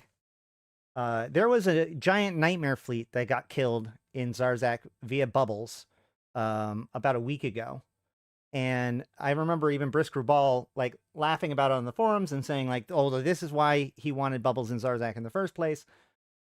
And on the one hand, it's really, really funny, but in a perspective of someone who's expected to live there, it's terrifying, right? Every single warp could end up as bad as that. They've demonstrated how easy it would be for a group to, or even just a couple of talented individuals to pull somebody into the death zone and give them little to no recourse out, which is not even the major threat because you don't even need to do that. One of the things that frustrated me was that the solution is, well, just warp away because you land on the skin of the bubble, so you can always warp back before anybody gets you, potentially. But the problem with that is that I'm not trying to warp there to move through the area. I'm trying to warp there to use the shipcaster or whatever, right? Like, this isn't just a highway for me. This is the path from my front door to the street, you know? So, you know, I was kind of making the reference. It was like, it would be the equivalent of there being a special filament that brings people to your specific home system and keeps them off of local for 5 minutes, right? Like, this isn't like, it's funny for the people that use it as a strategic asset coming from other places, but it makes it inhospitable, or at least an impractical solution. And here's the problem then.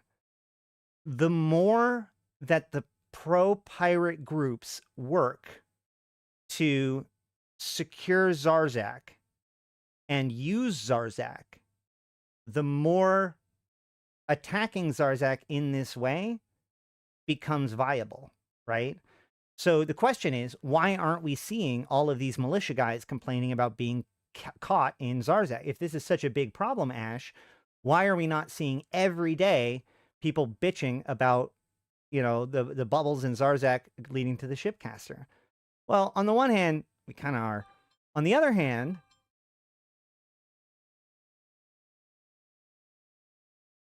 Zarzak is very new, right? So the entire time that we've even been able to dock in Zarzak, we have had, we've had bubbles in Zarzak, right? So Zarzak needs to be built up as an industrial and market powerhouse before it can be used as a proper staging area. What has happened is that the powers that be have largely abandoned Zarzak altogether. which in my opinion is the nightmare scenario.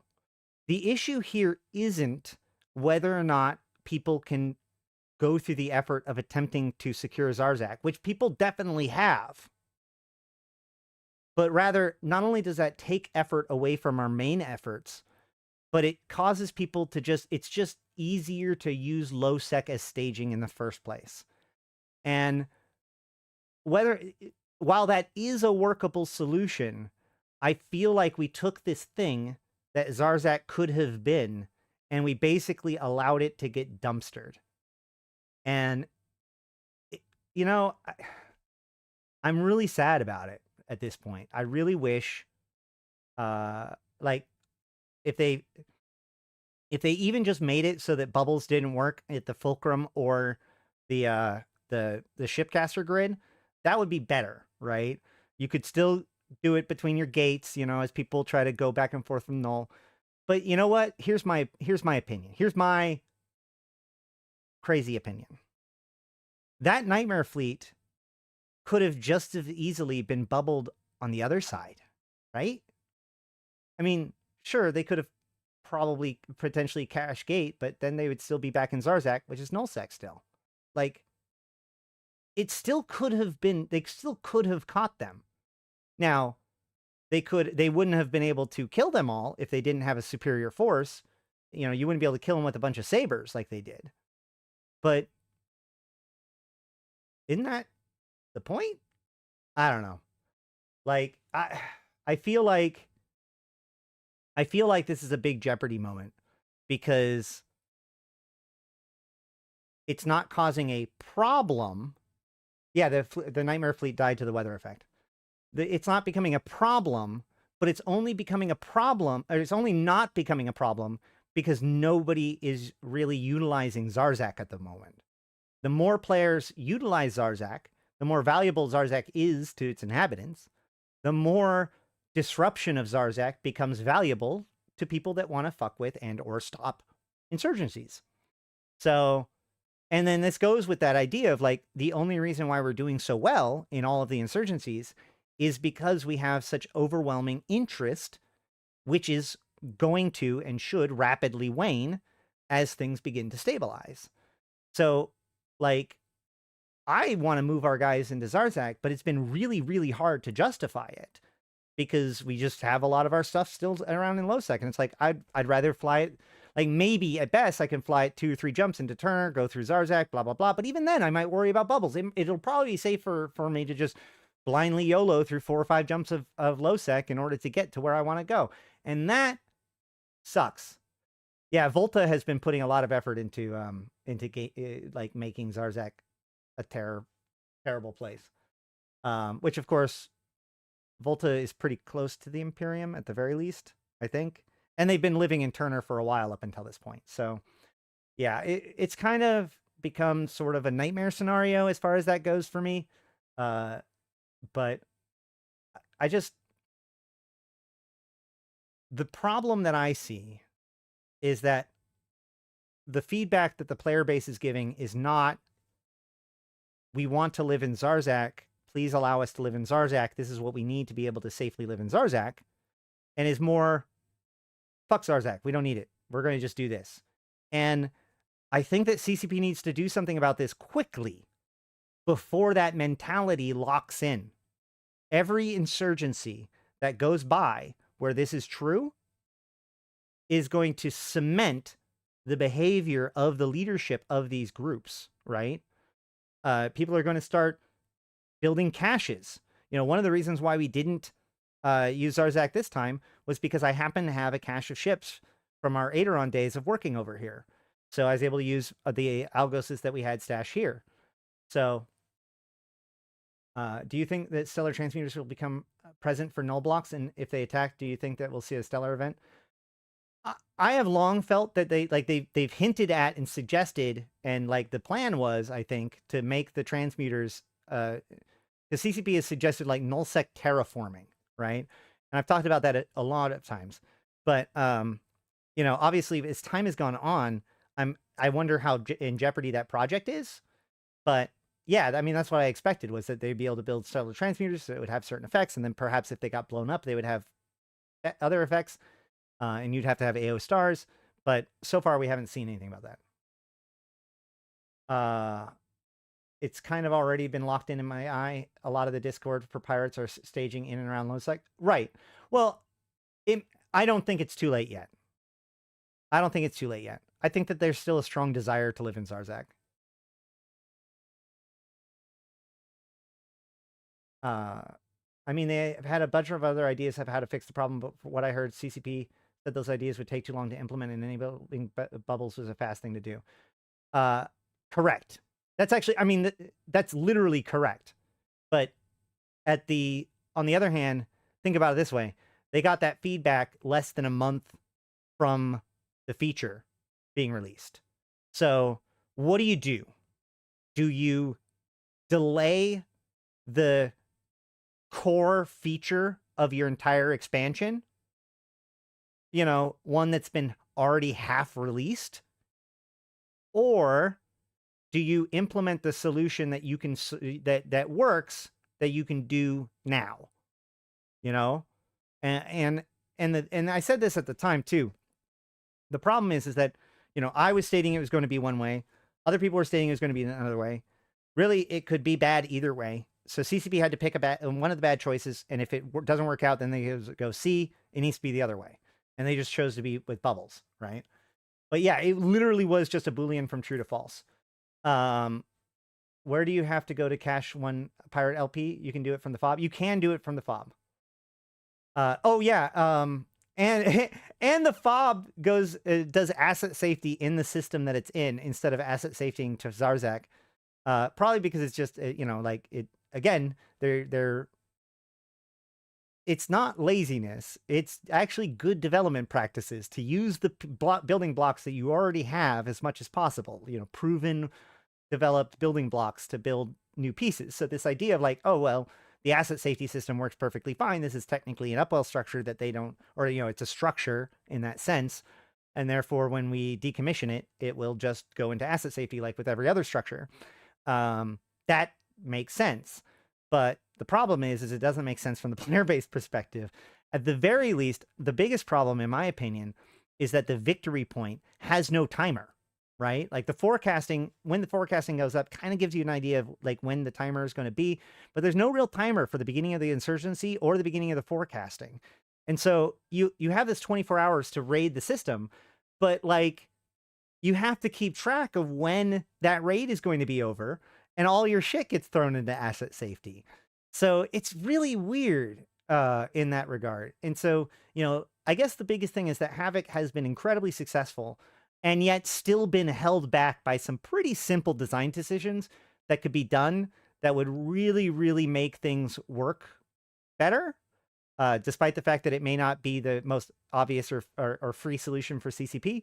I think that the solutions right now are actually worse than the problem in a lot of these cases.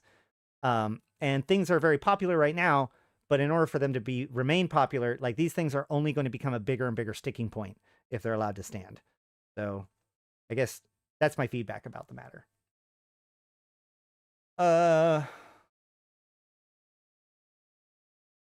Yeah, hopefully it's a temporary fix from CCP's side until a long-term solution is put into place. Jump freighters can't dock at the fob? Oh, that's unfortunate. That's what the... you know, that's... Oh, wow. Wow. And it's weird because, like... never mind. There's a lot of weird stuff to it.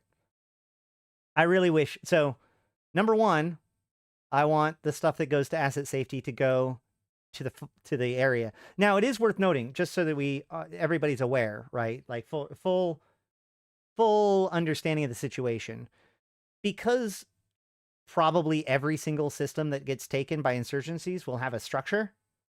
Maybe not absolutely true, but because it requires a temperate planet, I'm just going to go ahead and guess that it'd be very, very rare for there not to be a station in the system that is being taken by the insurrection or the insurgency. You know, I've been getting it right for like the last week, and then I go live and start messing it up again. Anywho, the asset safety cost is only 0.5% of the total cost of the item, right? So it's pennies, less than a penny on the dollar to take it out of asset safety. But at the same time, it's locked out for days. I think 5 to 20 days, depending on whether or not you pull it out yourself and whatnot. So it's not like you're getting that 20% or 25% that you get when you asset safety out of nullsec. That, you know, so don't let people kind of make you think that it's that. But it is incredibly inconvenient. Hey, Coddinks, thank you so much for that sponsorship, becoming a supporter. Hell yeah.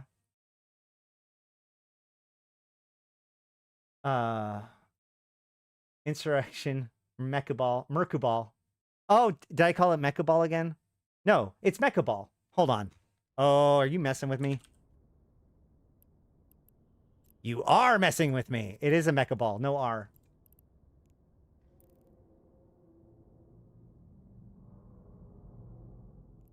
All right. Anything else that I had to do? Let's see what else I have to go over.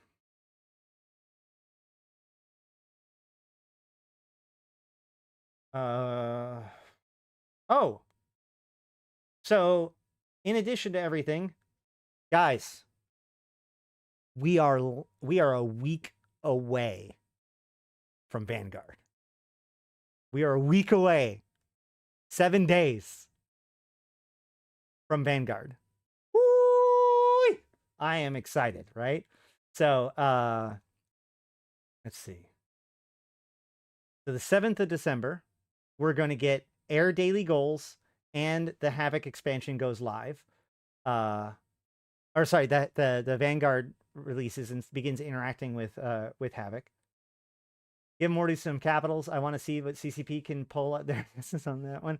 Morty bonuses seem to pigeonhole that idea. Are you going to stream Vanguard? Hell yes. Oh yeah, no. It is. This is the opening of. What's interesting about it is that the phrase that they've used is like.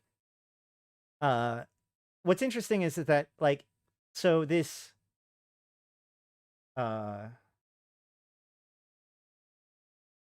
Wasn't there information about how long the Vanguard First Strike event was going to happen for? Was that stated anywhere? I just looked at the Vanguard news thing and I didn't find it there.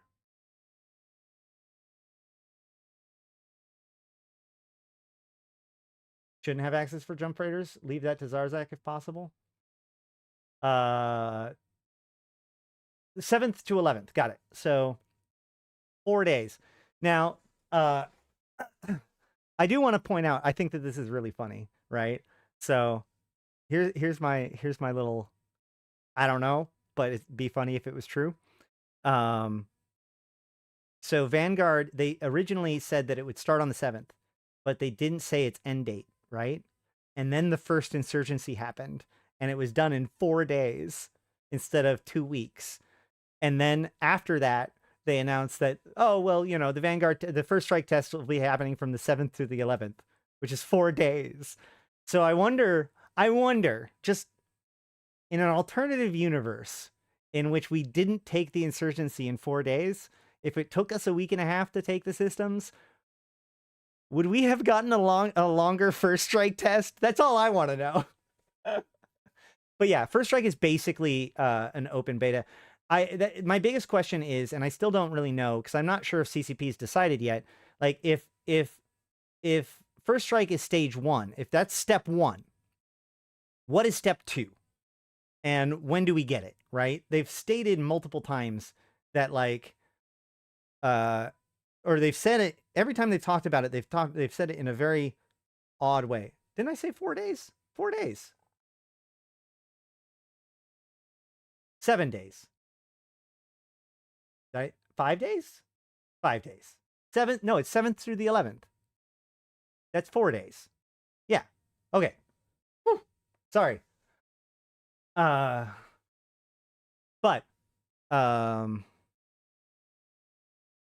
where was I? Oh yeah. So like my question is that is this going to be the beginning of the open beta? Will it continue past First Strike? Is First Strike just the releasing event? Or are they going to do First Strike and then take it back down and then wait for a while? Like, given the fact that First Strike is already going to be interacting with the Havoc system, it'll be interesting to see if Vanguard stops after the 11th, and if so, when it returns, right? And I think that a lot of that, the reason why they have been so coy about that answer is because they don't know yet, right? Like if First Strike goes perfectly, they might just be like, you know what? Second Strike's now going, like this is now the ongoing thing. Or at least a more compressed, maybe, come back, go for a sprint or two, 2 to 4 weeks, make some adjustments based on the feedback, whatever, and then come out with with it. I think that it's really going to be dependent on how it interacts with the Havoc system, with the insurgency system more than anything else. Cause yeah. We had the pleasure of having a Vanguard dev from CCP at the Manchester meetup. It was surprising hearing him say that the team was surprised that a lot of EVE players would need to upgrade their PC to play. Man, come on, CCP. Don't have a Bethesda moment.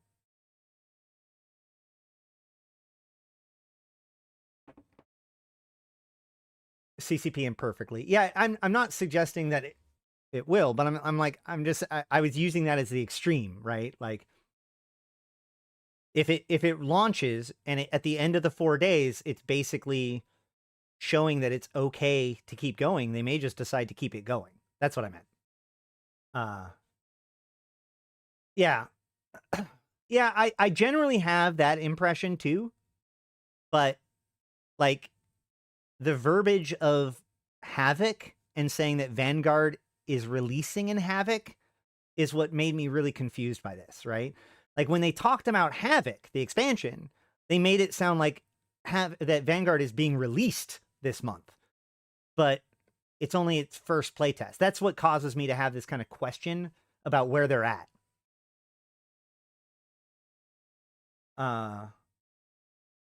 Heard that when they first had the last stress test, at first there was a small amount of tie-dye and Jita from it. That shouldn't be possible. Jita has like its own node. I mean, yeah. It could cause lag in random other servers if they're hosted on the same shards potentially, but like that's weird. Yeah. I don't know. But I look forward to being with y'all on Vanguard on the 7th. I will absolutely be streaming it. Hope to see you then. Make sure to subscribe to the channel and like the stream if you want to see that stuff. Vanguard should have its own hardware. You mean like oh, you mean like in-game? Yeah, we're gonna, well, like, and I think that that's oh, its own, oh yeah, its own server cluster. Well, so yes and no, right? It depends. Probably. I'm gonna go with probably, but remember that these event sites are happening in a particular system, so it will at least be having to communicate with that system to report things like changes in corruption, like its influence on corruption. Did I say no? Ken, no. We talked about this last time. I literally thought that the word insurrection and insurgency were the same word. I thought that like an insurgency causes an insurrection. I had to actually look up the words and get corrected afterwards, but I keep still crossing those two. Because insurrection sounds like shorter, it's easier, and so like I defaulted to using that, and now I got into the habit of calling it that.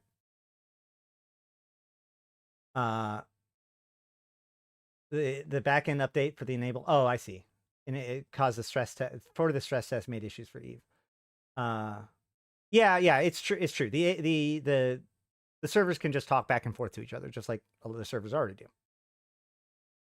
But it makes sense that like them deploying a new piece to the whole thing. Like, you know, the server's been, I don't know if you've noticed, the server's been a little bit wonky recently. And that's usually a big sign that they're doing some pretty deep level stuff, or at least some critical stuff under the surface, you know, like you would do right before a shooter gets released that gets tied into the game.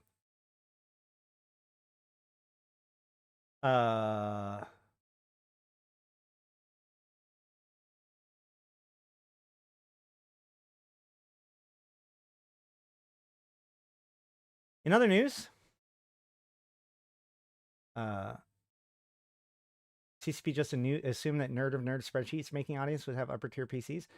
I don't think that that's kind of wild, because like the fact that Eve plays on a potato has been pretty prevalent in Eve since I've ever played it.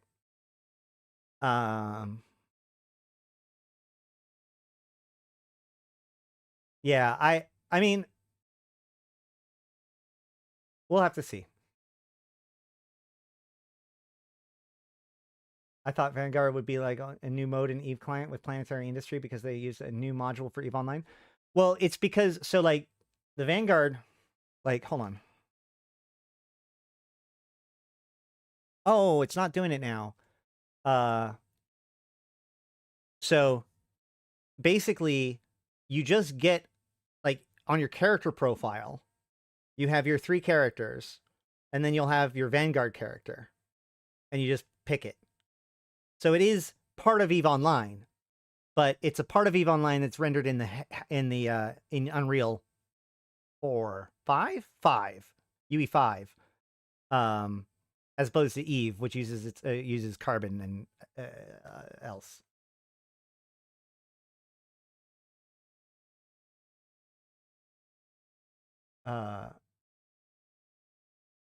Is it possible similarity between the chat server being separate and Vanguard servers possibly being separate? Yeah. I don't know whether or not like that was the impetus for making the chat server change, but it being handled by a third party also makes it probably compatible with other places like that. But I mean, like, it would have been just fine. Like, they had cross chat in Dust.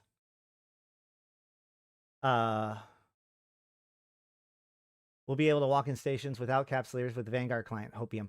That's what I keep on saying, is that like the combat can be good. I want the environments, right? I want to be able to hang out in different places. I want to be able to go through different places. I want there to be new campaigns. I want there to be like, oh, there's, like these kind of arena, or not arena, but these like extraction style gameplay is really good. But like, what if they create a new mode where you're also like going through sleeper complexes or whatever, right? Like you could, once you have the shooter stuff basics in play, you can do whatever you want. Like, I mean, think about it this way. Epic Games spent a lot of time to build Fortnite as a cooperative zombie shooter game. And then PUBG became popular. And over the course of a weekend, they cranked out the arena version of Fortnite and added it as a free mode to the game, right?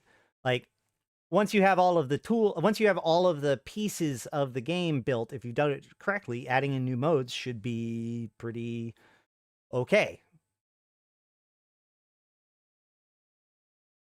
What does CCP Shortfall want me to call it then?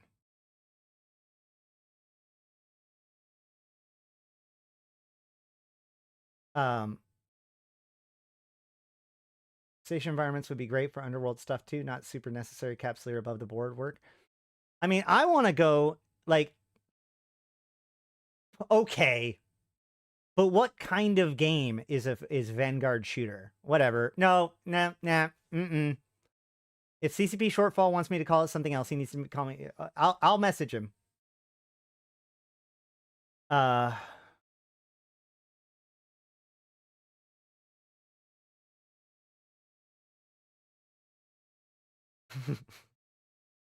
But yeah, I want to be like, they've already said that there's going to be non-combat roles, and I want there to be like, I want to go to other environments too. I expect Eve will evolve into what Star Citizen is trying to beat. Yeah, I agree. Like, and it kind of makes sense, right? That we wouldn't, so we don't get out of our capsule. No, that'd be insane. What we do is we just project ourselves into a throwaway clone that we then go and go do our stuff by logging out and logging in the clone. But see, that's how you transfer consciousness. And then you go and do stuff there, and then you come back. I mean, so it's not an extraction shooter because it, like, an extraction shooter kind of has the one goal, and they're kind of trying to expand it beyond that. They're taking the concepts, the design elements of an extraction shooter in order to create a new context for it, which I think will be really good. This is actually something I was just talking about the other day because of Phasmophobia. So admittedly, one of the reasons why I haven't been doing a lot of this in direction, I'll just admit to it, is that Phasmophobia has its hooks in me. Like, whoo-wee. In fact, I would like to know if people, I'll probably put out a poll later today, but I want to know if people are interested in me doing Phasmophobia content on here, or, you know, whatever. I kind of don't want to make a whole new channel just for it, but, like, you know, I wouldn't mind doing Phasmophobia content here. I also think I would do, I'm thinking about doing a members only stream for Phasmophobia. You know, I'm not allowed to do content that's just for members with EVE Online, but, you know, we can do a Phasmophobia stream where, you know, you guys can, you know, do small donos to scare the shit out of me. That sounds fun to me. So, you know, I like money. You guys like scaring me. So, you know, synergy. Anyway, so, you know, I have it on VR and everything like that. So I've been playing Phasmo quite a bit, but I was talking about the idea of, like, context, right? So another good example, and the example I gave in that conversation was not Satisfactory, Subnautica, right? So there's lots and lots of survival crafting games where you have to you craft higher and higher tier of stuff that allows you to access better and better stuff and, like, unlock more and more of the world, right? But, you know, there's different games that do it different ways in different contexts. Another good one is the farming simulator, right? So Stardew Valley is a classic farming simulator, but so is A Night in Portia. Yeah, whatever. I always get the name wrong.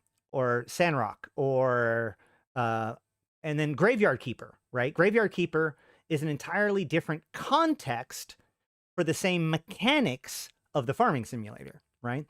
And so I talk about, like, the context being, like, the perfect context for a specific, like, set of mechanics. And I think that Subnautica represents basically the perfect context for the survival crafting game, because this idea that I have this little pod and I'm surrounded by ever deepening water and there's sharks out there is such a primal thing that it doesn't even need to be explained to people, right? Like, the idea that, like, I can only venture 30 seconds away from my home before I have to rush back to safety until I can build better tools, like, that is very hard to get players to decide to do. But stranded in a desert, in a desert of water, is a great reason why you need to be able to find my time. That's what it is. My time. I knew that one night was not right. But, like, you get what I'm saying? Like, as far as, like, needing to survive, needing to craft, needing to build your food up, needing to have constantly supply yourself with water and food, like, that Subnautica takes all of that and it gives it a reason. It gives it a context that just works, right? Phasmophobia is another great example. The investigation game, right? What are you really doing in Phasmophobia? You go in there and you try to determine what kind of ghost is there by checking out different, you know, the different behaviors of the ghost and the and evidence that they have, et cetera, et cetera. And from that, you deduce what the ghost is, all while trying to not be killed by it, right? And it's this cooperative thing. And one of the things I really like about it is that it has, you know, we've been playing it with up to 4 people. And unlike a lot of other, like, multiplayer games, cooperative multiplayer games, there's no, like, and you get to screw your friends element to it. Like, I mean, there is a little bit, but it's mostly, like, it's a true cooperative. We end up relying on each other. We end up growing as a team, which I really, really liked. My long story short, I believe that Phasmophobia, or the ghost hunting context, is the perfect context for the investigation game, right?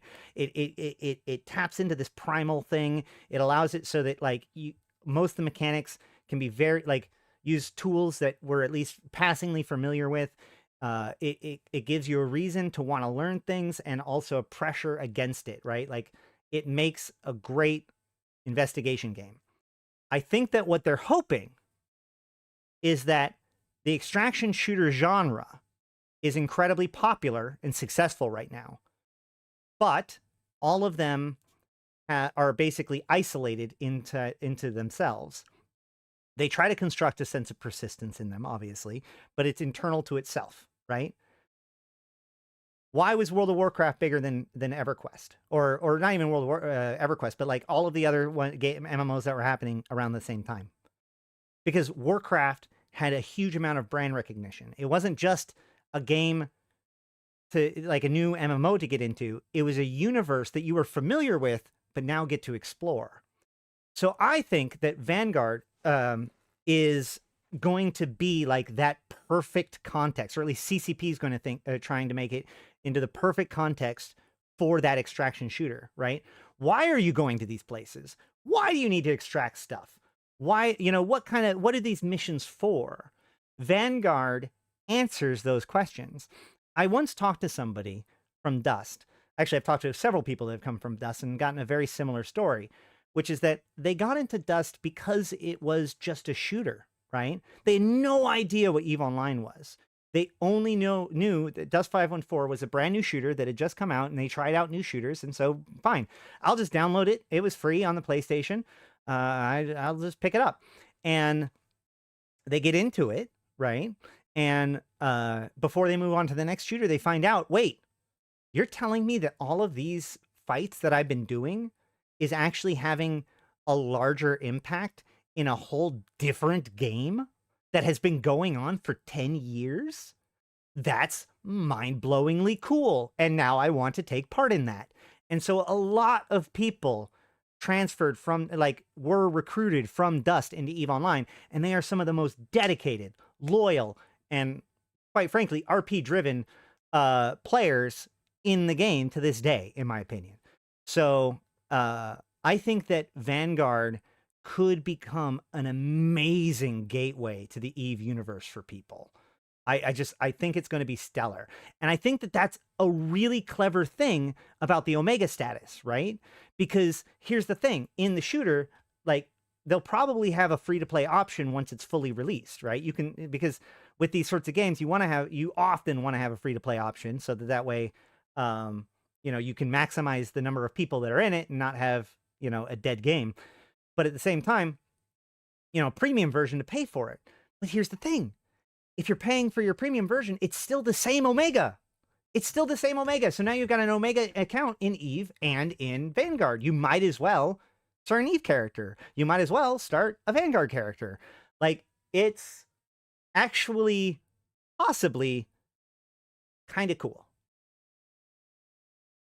Hey, Ash, I've always thought of EVE-style game in the vein of Dreadnought by 6. Oh, man, Dreadnought was good.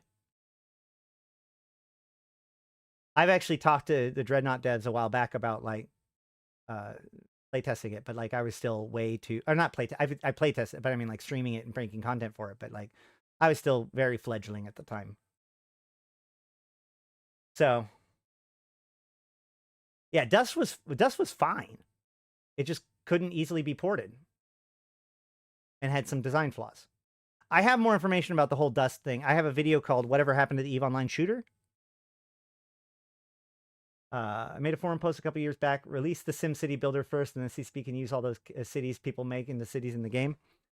I mean, I get what you're saying, Jeff, but, like, okay, I like the idea of the PI thing, but, like, honestly, in these days and age, shooters need, like, well-designed levels, right? Like, there's a reason why you have dedicated level designers.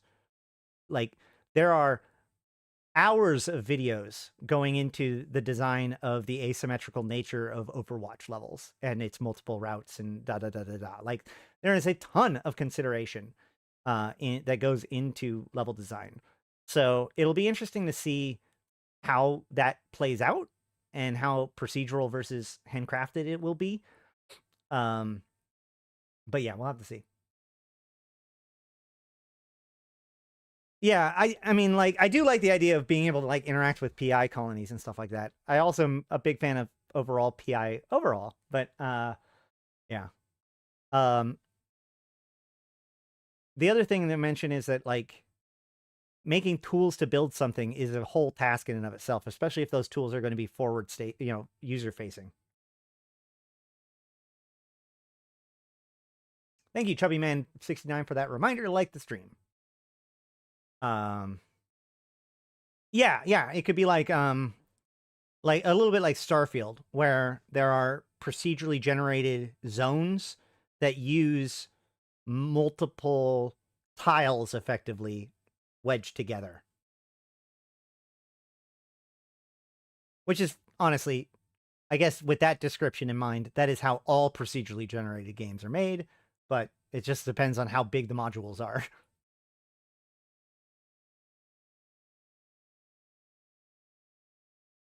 I will say this to CCP. You know what? I, as an Android developer, warned you guys about what you guys were doing with the app and having it built by a third-party developer instead of in-house, I will forgive the fiasco, the sad failure that is the Eve portal if you come out with a new version that also does PI. And Project Discovery. Let this, next year, the spring expansion, we'll call it that. They said that we're going to be changing over to a new Project Discovery. So release the new PI system and the new Project Discovery and the app that allows you to do your basic Eve stuff, basic Vanguard stuff, and those two things. And that would be so solid. Have I ever played Rust? I have not actually sat down and played Rust myself. I played it too much, and I met somebody in Rust who told me that I should try Eve because I was running most of my shop on the island and supporting other players. I mean, yeah, I could definitely see why somebody would recommend you to do Eve because of that. We're getting new. That was a prediction. That is my fever dream. That is my optimism. Which, to be fair, the last few expansions has caused me to be optimistic. In other news, speaking of Project Discovery, their tool for exoplanets could potentially be used for exploration minigame. Yeah.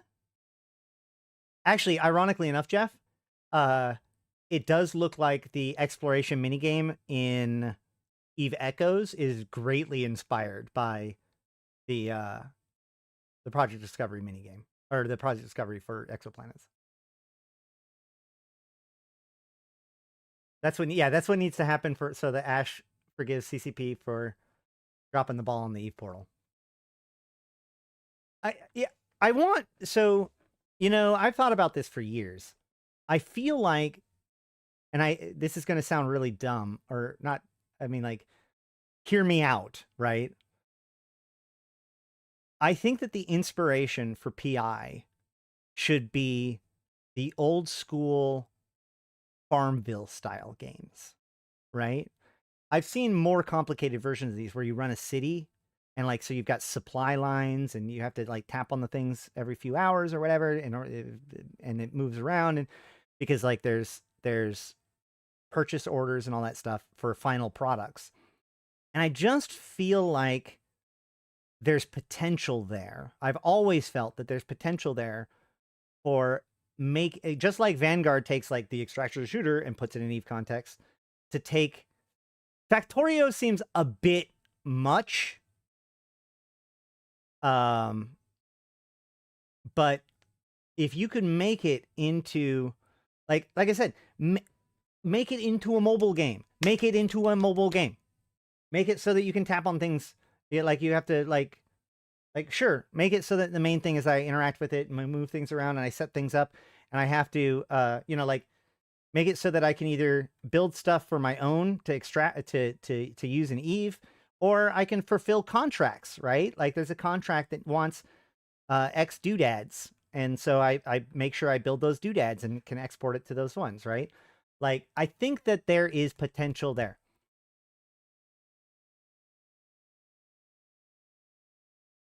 Yeah, Factorio is a bit too complicated for what PI needs to do, but more importantly, actually, I would say that Factorio and games like that have, and actually Cookie Clicker, now that you've mentioned it, all of those have scaling issues, right? The scale that you are at the beginning versus how you ramp up over time would be literally impossible to balance unless the amount of production required to move to the next step was logarithmic, continue to also increase or whatever. Hey, Lorelite. So what I was thinking is like increasingly complex things where it's like, well, you have a forestry place that produces lumber, and then that lumber goes to the carpenter, and then that goes to the furniture builder or whatever, right? So, just like PI has right now, it have the complexity be more about stages and maintaining supply lines and balancing of resource, which is basically what PI is, but like move it down to a personal level where you like are actually, the other thing is I don't like the idea that we just move our PI colony all the time. I like the idea that we would build up a city that like grows. I would actually like a PI colony to become more efficient the longer you have it, right? You can buy permanent upgrades. Maybe I can buy or build permanent upgrades for my PI colonies, right? What if I want to, maybe I can upgrade the starport, allowing me to transport more goods up and down at the same time, or with the same fee or whatever. There's all kinds of potential there that honestly wouldn't take that much in terms of actually manipulating the gameplay. I've always thought that there's potential there, and I think that CCP has too in multiple occasions, but we'll just have to see whether or not it ever gets realized. But back to real news. 07 Taylor. Yeah, my missus will do. That's the thing, man. It'll get a whole new group of people.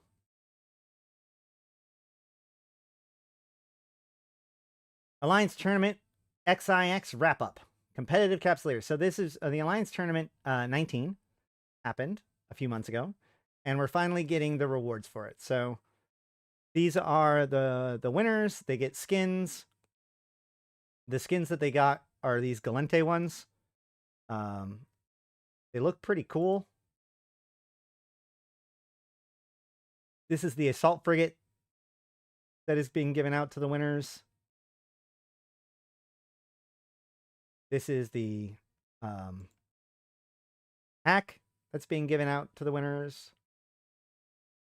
And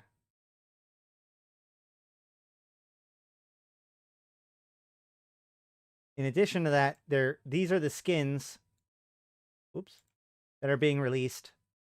Golly, that's sexy, right? Like, look at that effect. So the way these work is that I think for every round that people participated in or won, they got a certain amount of skins in the end. And the thing about this skin is that it's not, they're not giving out multiple skins. It's one skin. So if you apply this one skin, you get all of these ships, right? Executor, E&I, I think, Incursus, Brutix, Myrmidon, Dominix, Incursus, and Megathron. You get the skin for all of them with the one skin. So, very, very cool. They're going to be very expensive, but well worth it. I'm trying to get my hands on one. All right. Anything else? Anything else? At this point, I don't even think I'm going to get to the freaking algos. I'll have to change the thumbnail of this episode and reuse it later. Oh, I'll use the Aftermath one. Sorry, this was the Aftermath episode. I didn't realize.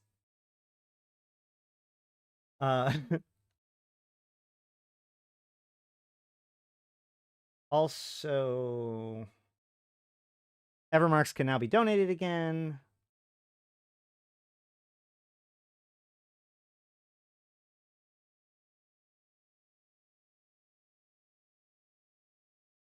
Oh. Yeah, the Incursus does look good. I do miss the Lance. I've always called it the Lance. So Mike Azariah, right? Mike Azariah, friend of the show, has been for 9 years. 9 years. He has been spending most of his time in EVE Online moving ships from one starter system to the next, handing out free ships to any new bro that's willing to come and get one. These are well-fit ships. He researches them. He wants to set them up for success and put them on the right direction. And he's been doing this and participating in the newbie helping areas for 9 years. He's been on the CSM several times. He is pretty much the biggest reason why the Bowhead is a thing in EVE. And once a year, around this time, because, you know, everybody's holding out their hat right before Christmas, this is when he does, once a year, he asks for any donations to the Magic School Bus. If you're interested in helping, please contact Mike Azariah or just donate it to him. He says, 9 years. I've been running the bus in EVE Online for 9 years as of today. This was yesterday. What started as a small comment on a podcast blew up to what it becomes today. I really want to know what comment it was that started this all. I'm going to have to ask him. All because of EVE pilots. You know them, reputed to be the scum and villains of space? Yeah, them. They donate the support to new players, ship ISK time. We want others to see what this game is beyond the tutorial. 1 month of a year, I asked for vets of the game to donate to keep the bus going. That month is almost up, and players still support what the bus does. So here is to trying to make it 10 years. Thanks to all the players who have supported the bus. So that's the other piece of this that I find really amazing, is that, like, the Magic School Bus stands as a testament that this is not just Psychopath Simulator, that we are not like the terrible people that we joke around about us being. You know, the vast majority of people that play EVE are really cool people. And I think that it's more of a human nature to want to pull together than to tear things down. And I think that the choice to tear things down, the choice to betray trust and all that kind of stuff needs to exist for that trust to be valid. But I think that if anything, that EVE Online has proven that while destructive forces will always attempt to undermine order, in the end, humanity tends towards good, for lack of better words. So, yeah. Either way, donate to Mike Azariah, Magic School Bus. Let's keep it going. Tamber has been posting the skins, including the ones, the Empyrean Outlaw and all that stuff, which we talked about already. I did want to show off this. This is some pretty cool. The Greybill made this poster. I thought was pretty sweet. Wanted to show it off.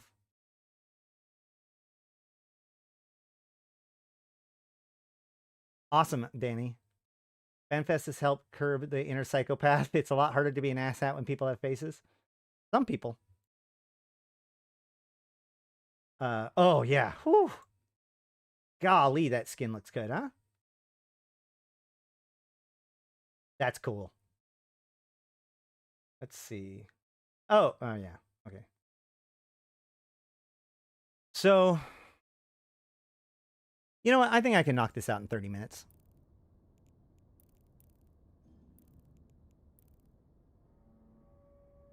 Yeah, I'm so glad that Tamber's making stuff for the skins.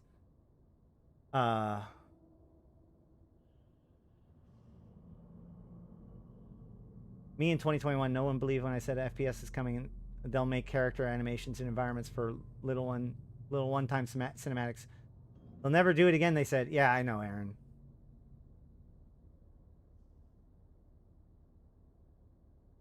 The amount of people that were just willing to... Wait, I can't do what? I can't do it? I can't do... Just the Destroyer. I just want to introduce the... I just want to do the Algo segment.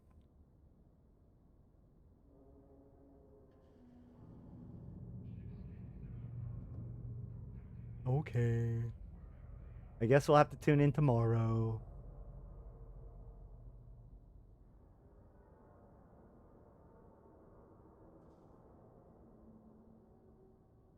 You gotta be... I know. You gotta bet on it? Oh, God.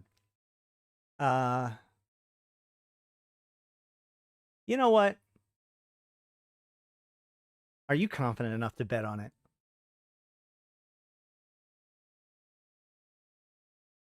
I got at least 10 Master of Arms Cerebral Accelerators to put on it.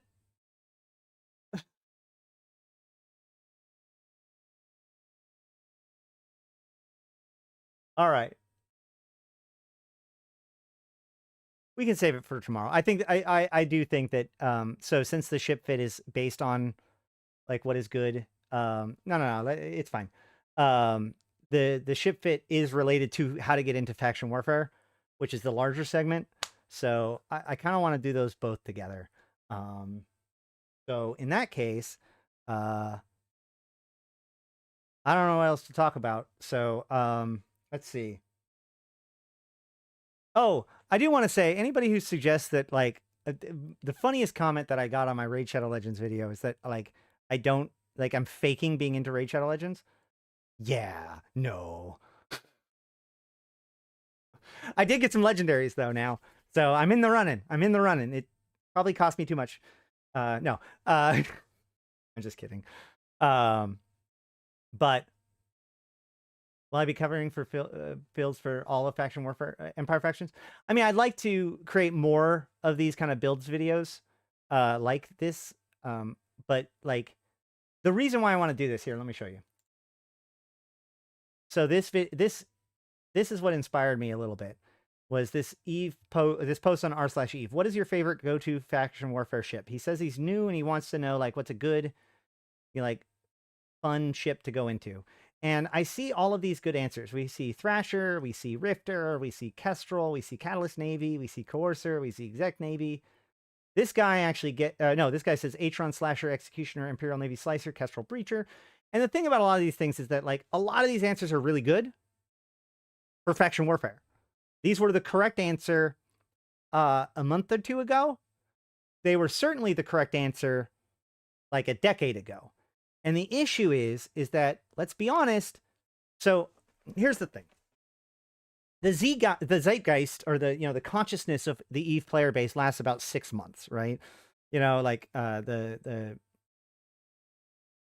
collective memory, right? But there is this institutional memory, right? Because there's all of these experienced players from back in the day that have extreme knowledge from playing it in, a lot or whatever it is. We have all of this institutional knowledge and people that give that institutional knowledge. But two things. One, a lot of those people have quit the game, and therefore a lot of that institutional knowledge is bogus. And two, a lot of that institutional knowledge is on Reddit.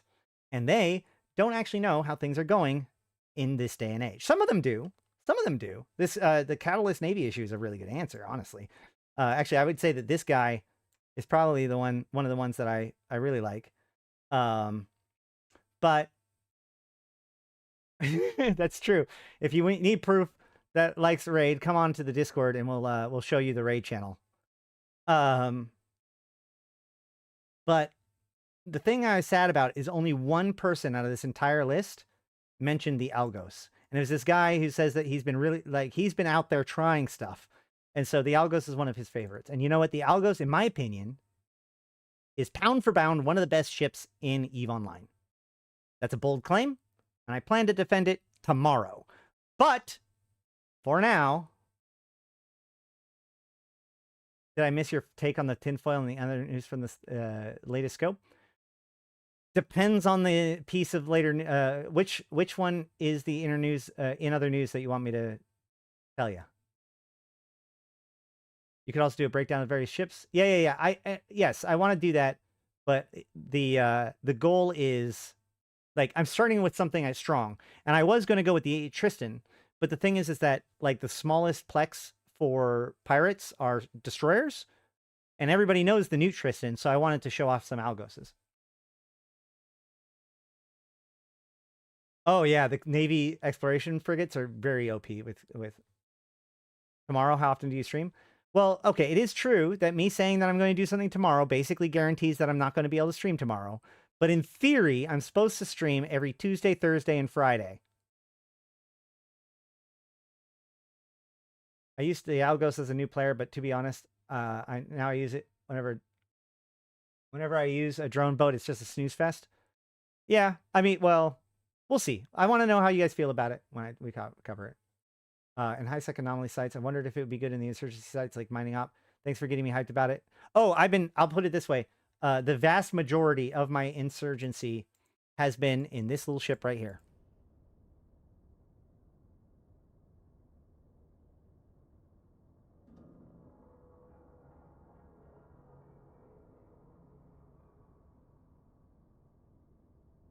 So, knock on wood, we'll be talking all about the insurgencies, faction warfare, how to get involved, and my favorite ship for flying in it tomorrow.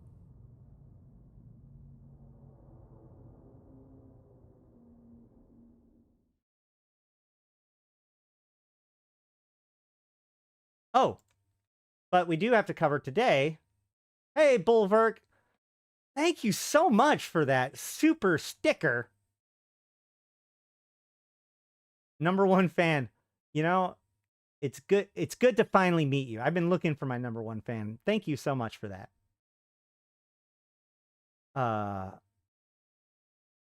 Am I going to create some custom skins for the Algos? Yeah, as much as I can. All right. Get ready for the Winter Nexus 2023. I don't know if we covered this last time, but I will point out that, so this has been announced. You can go look at previous years. There's lots of good videos to kind of show off what this is going to look like. But to summarize it, effectively, there's these new metaliminal storms. Like, the way the metaliminal storms is that there's like a center of the storm, and it branches out for a certain number of jumps. And every day, it jumps one system, right?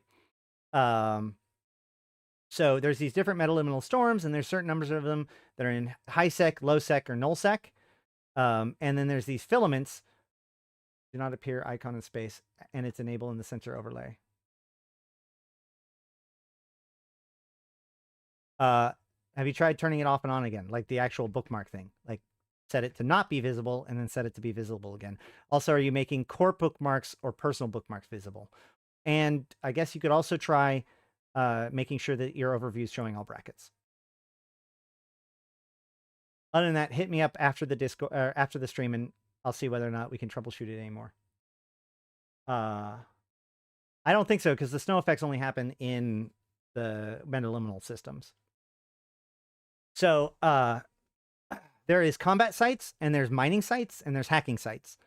You use these filaments. There are different filaments named after the 12 reindeer of Santa Claus fame.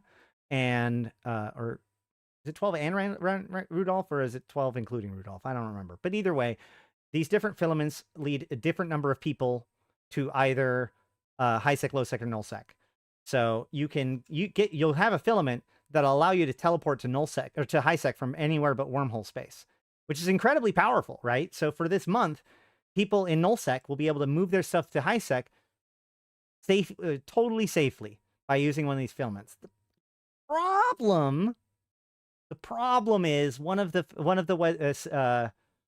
storms is in Iridia, and one of the storms is in Solitude.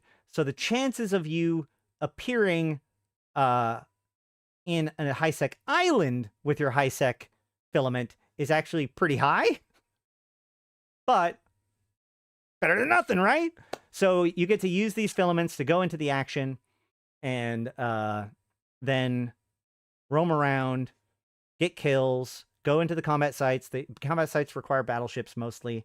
They're kind of the same as like the Crimson Harvest combat site, as it were. The hacking site should probably be pretty similar to the Crimson Harvest site too.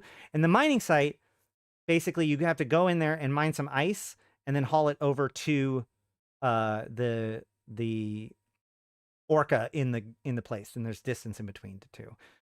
You cannot do it in a venture. So oddly enough, when you see a venture, you know that that's like the most risky, because the only thing that a venture is going into one of those sites to do is to kill people. They literally don't have the capacity to mine the blocks of ice. They don't have enough storage. But at least historically, CCP has given everybody an expert system to allow them to use expedition frigates during that time. So prospects and endurances have already spiked in price. Too late to get in on it now if you want to. But if you have the capability of building these things, then... Wait, what? Got a skin in the game? Skin in game? See? Oh, yeah. No, Tamber now has 4. Tamber now has 4 skins at least in the game. Let's see.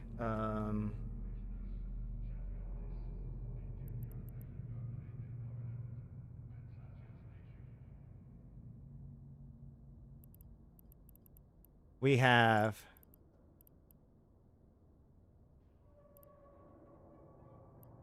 All right, hold on. I'll do it this way. The first one we had was...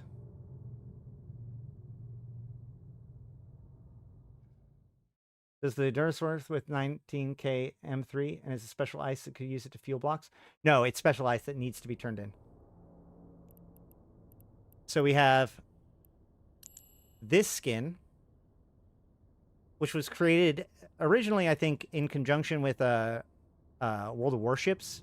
That's why it has that kind of style design on it. But apparently this was made by Tamber. But beyond that, we also have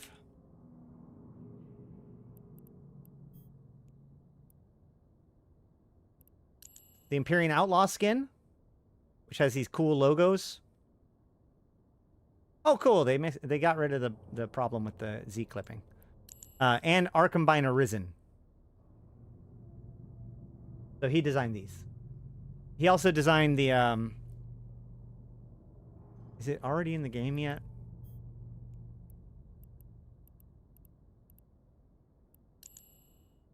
Nope. Nope.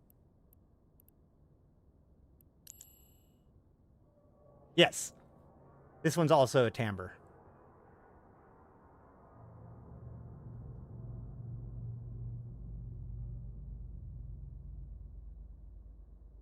And I cannot wait to get my hands on it.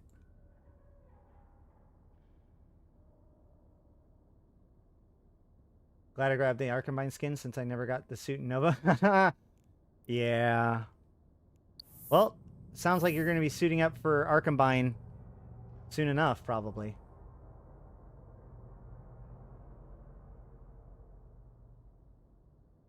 All right. I'm going to call that. I think that that's pretty much everything I had to talk about.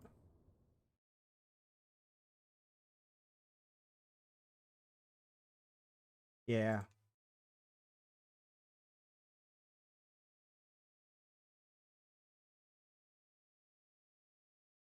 I've been Ashrothi. I've been playing this game since 2010, talking about it since 2012, and I'm here to put Eve into context for you, my fellow Empyreans. Thank you guys so much for coming, liking the stream, commenting. Of course you liked and commented, right? And all that such. And share it with a friend. Thank you guys so much. Any of you who decided to show up and watch this stream live or recorded, you are what makes this stream possible. Also, extra thanks to the people who donated, who I have no good way of finding out the list of. Thanks to Ganai for his one gifted stream, his one gifted sub, Sheesh for a gifted sub and $10, V-Rod for a gifted sub, Codenix for becoming a new member, and Bulviork, if that's true, if that's #1 fan, I don't even know how to pronounce his name. Help me out later. But yeah, thank you to all those people and my top supporters: Abyssus, Aikawarazu Chan, Arkas Ilring, Belligerent Neckbeard, Black Rose Noble, Dajat Lemmont, Drake, Federation Frontline, Ganai, J. Kuhn, Lumi, Midnight Space Monkey, Milk, Not Just Fun, Punchinello, Seeds of Plenty, Serenolin with No Eyes, Sho'Danar, Syliana Vel'ash, Tgen Tgen, Nephilim, Grendel, V-Rod Cruiser, Yantey Lepouf, Zaul Nex, 0, as well as my immortal tier supporters 745 MPSI, Eridanika the Queen, Ebo Leet, Erlidis, May, Malik Starfire, Mercuton, Nihilum, LM1, Sheesh, and Rid. Thank you guys so much. Also, the rest of them are listed down below. You guys are awesome. If you want to contribute, you can become a member or a higher tier supporter on the in the YouTubes. That helps unlock more emotes for everybody. It gets you the emotes, and it gets you our edited videos at least 24 hours early most of the time. Or you can join on Patreon, which I don't really provide much support for. And either way, if you're a supporter of sufficient tier, I call you out. You get onto the supporter chat. And I've been I want to do a supporter stream monthly. So we're going to start talking about what that's going to look like. But either way, I had something else to say. Fuck. All right. I've been Ashtarothi, the voice of New Eden. And I'm off to probably play more I'm off to play more Phasmophobia, probably. To be honest, let's just be honest. It's probably more Phasmophobia. It's such a good game. I'm out. 07.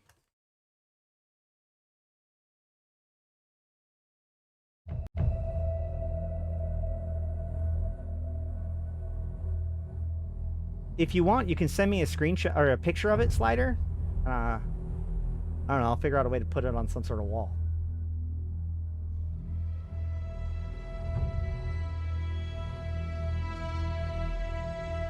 Bring on the wrecking machine.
For every city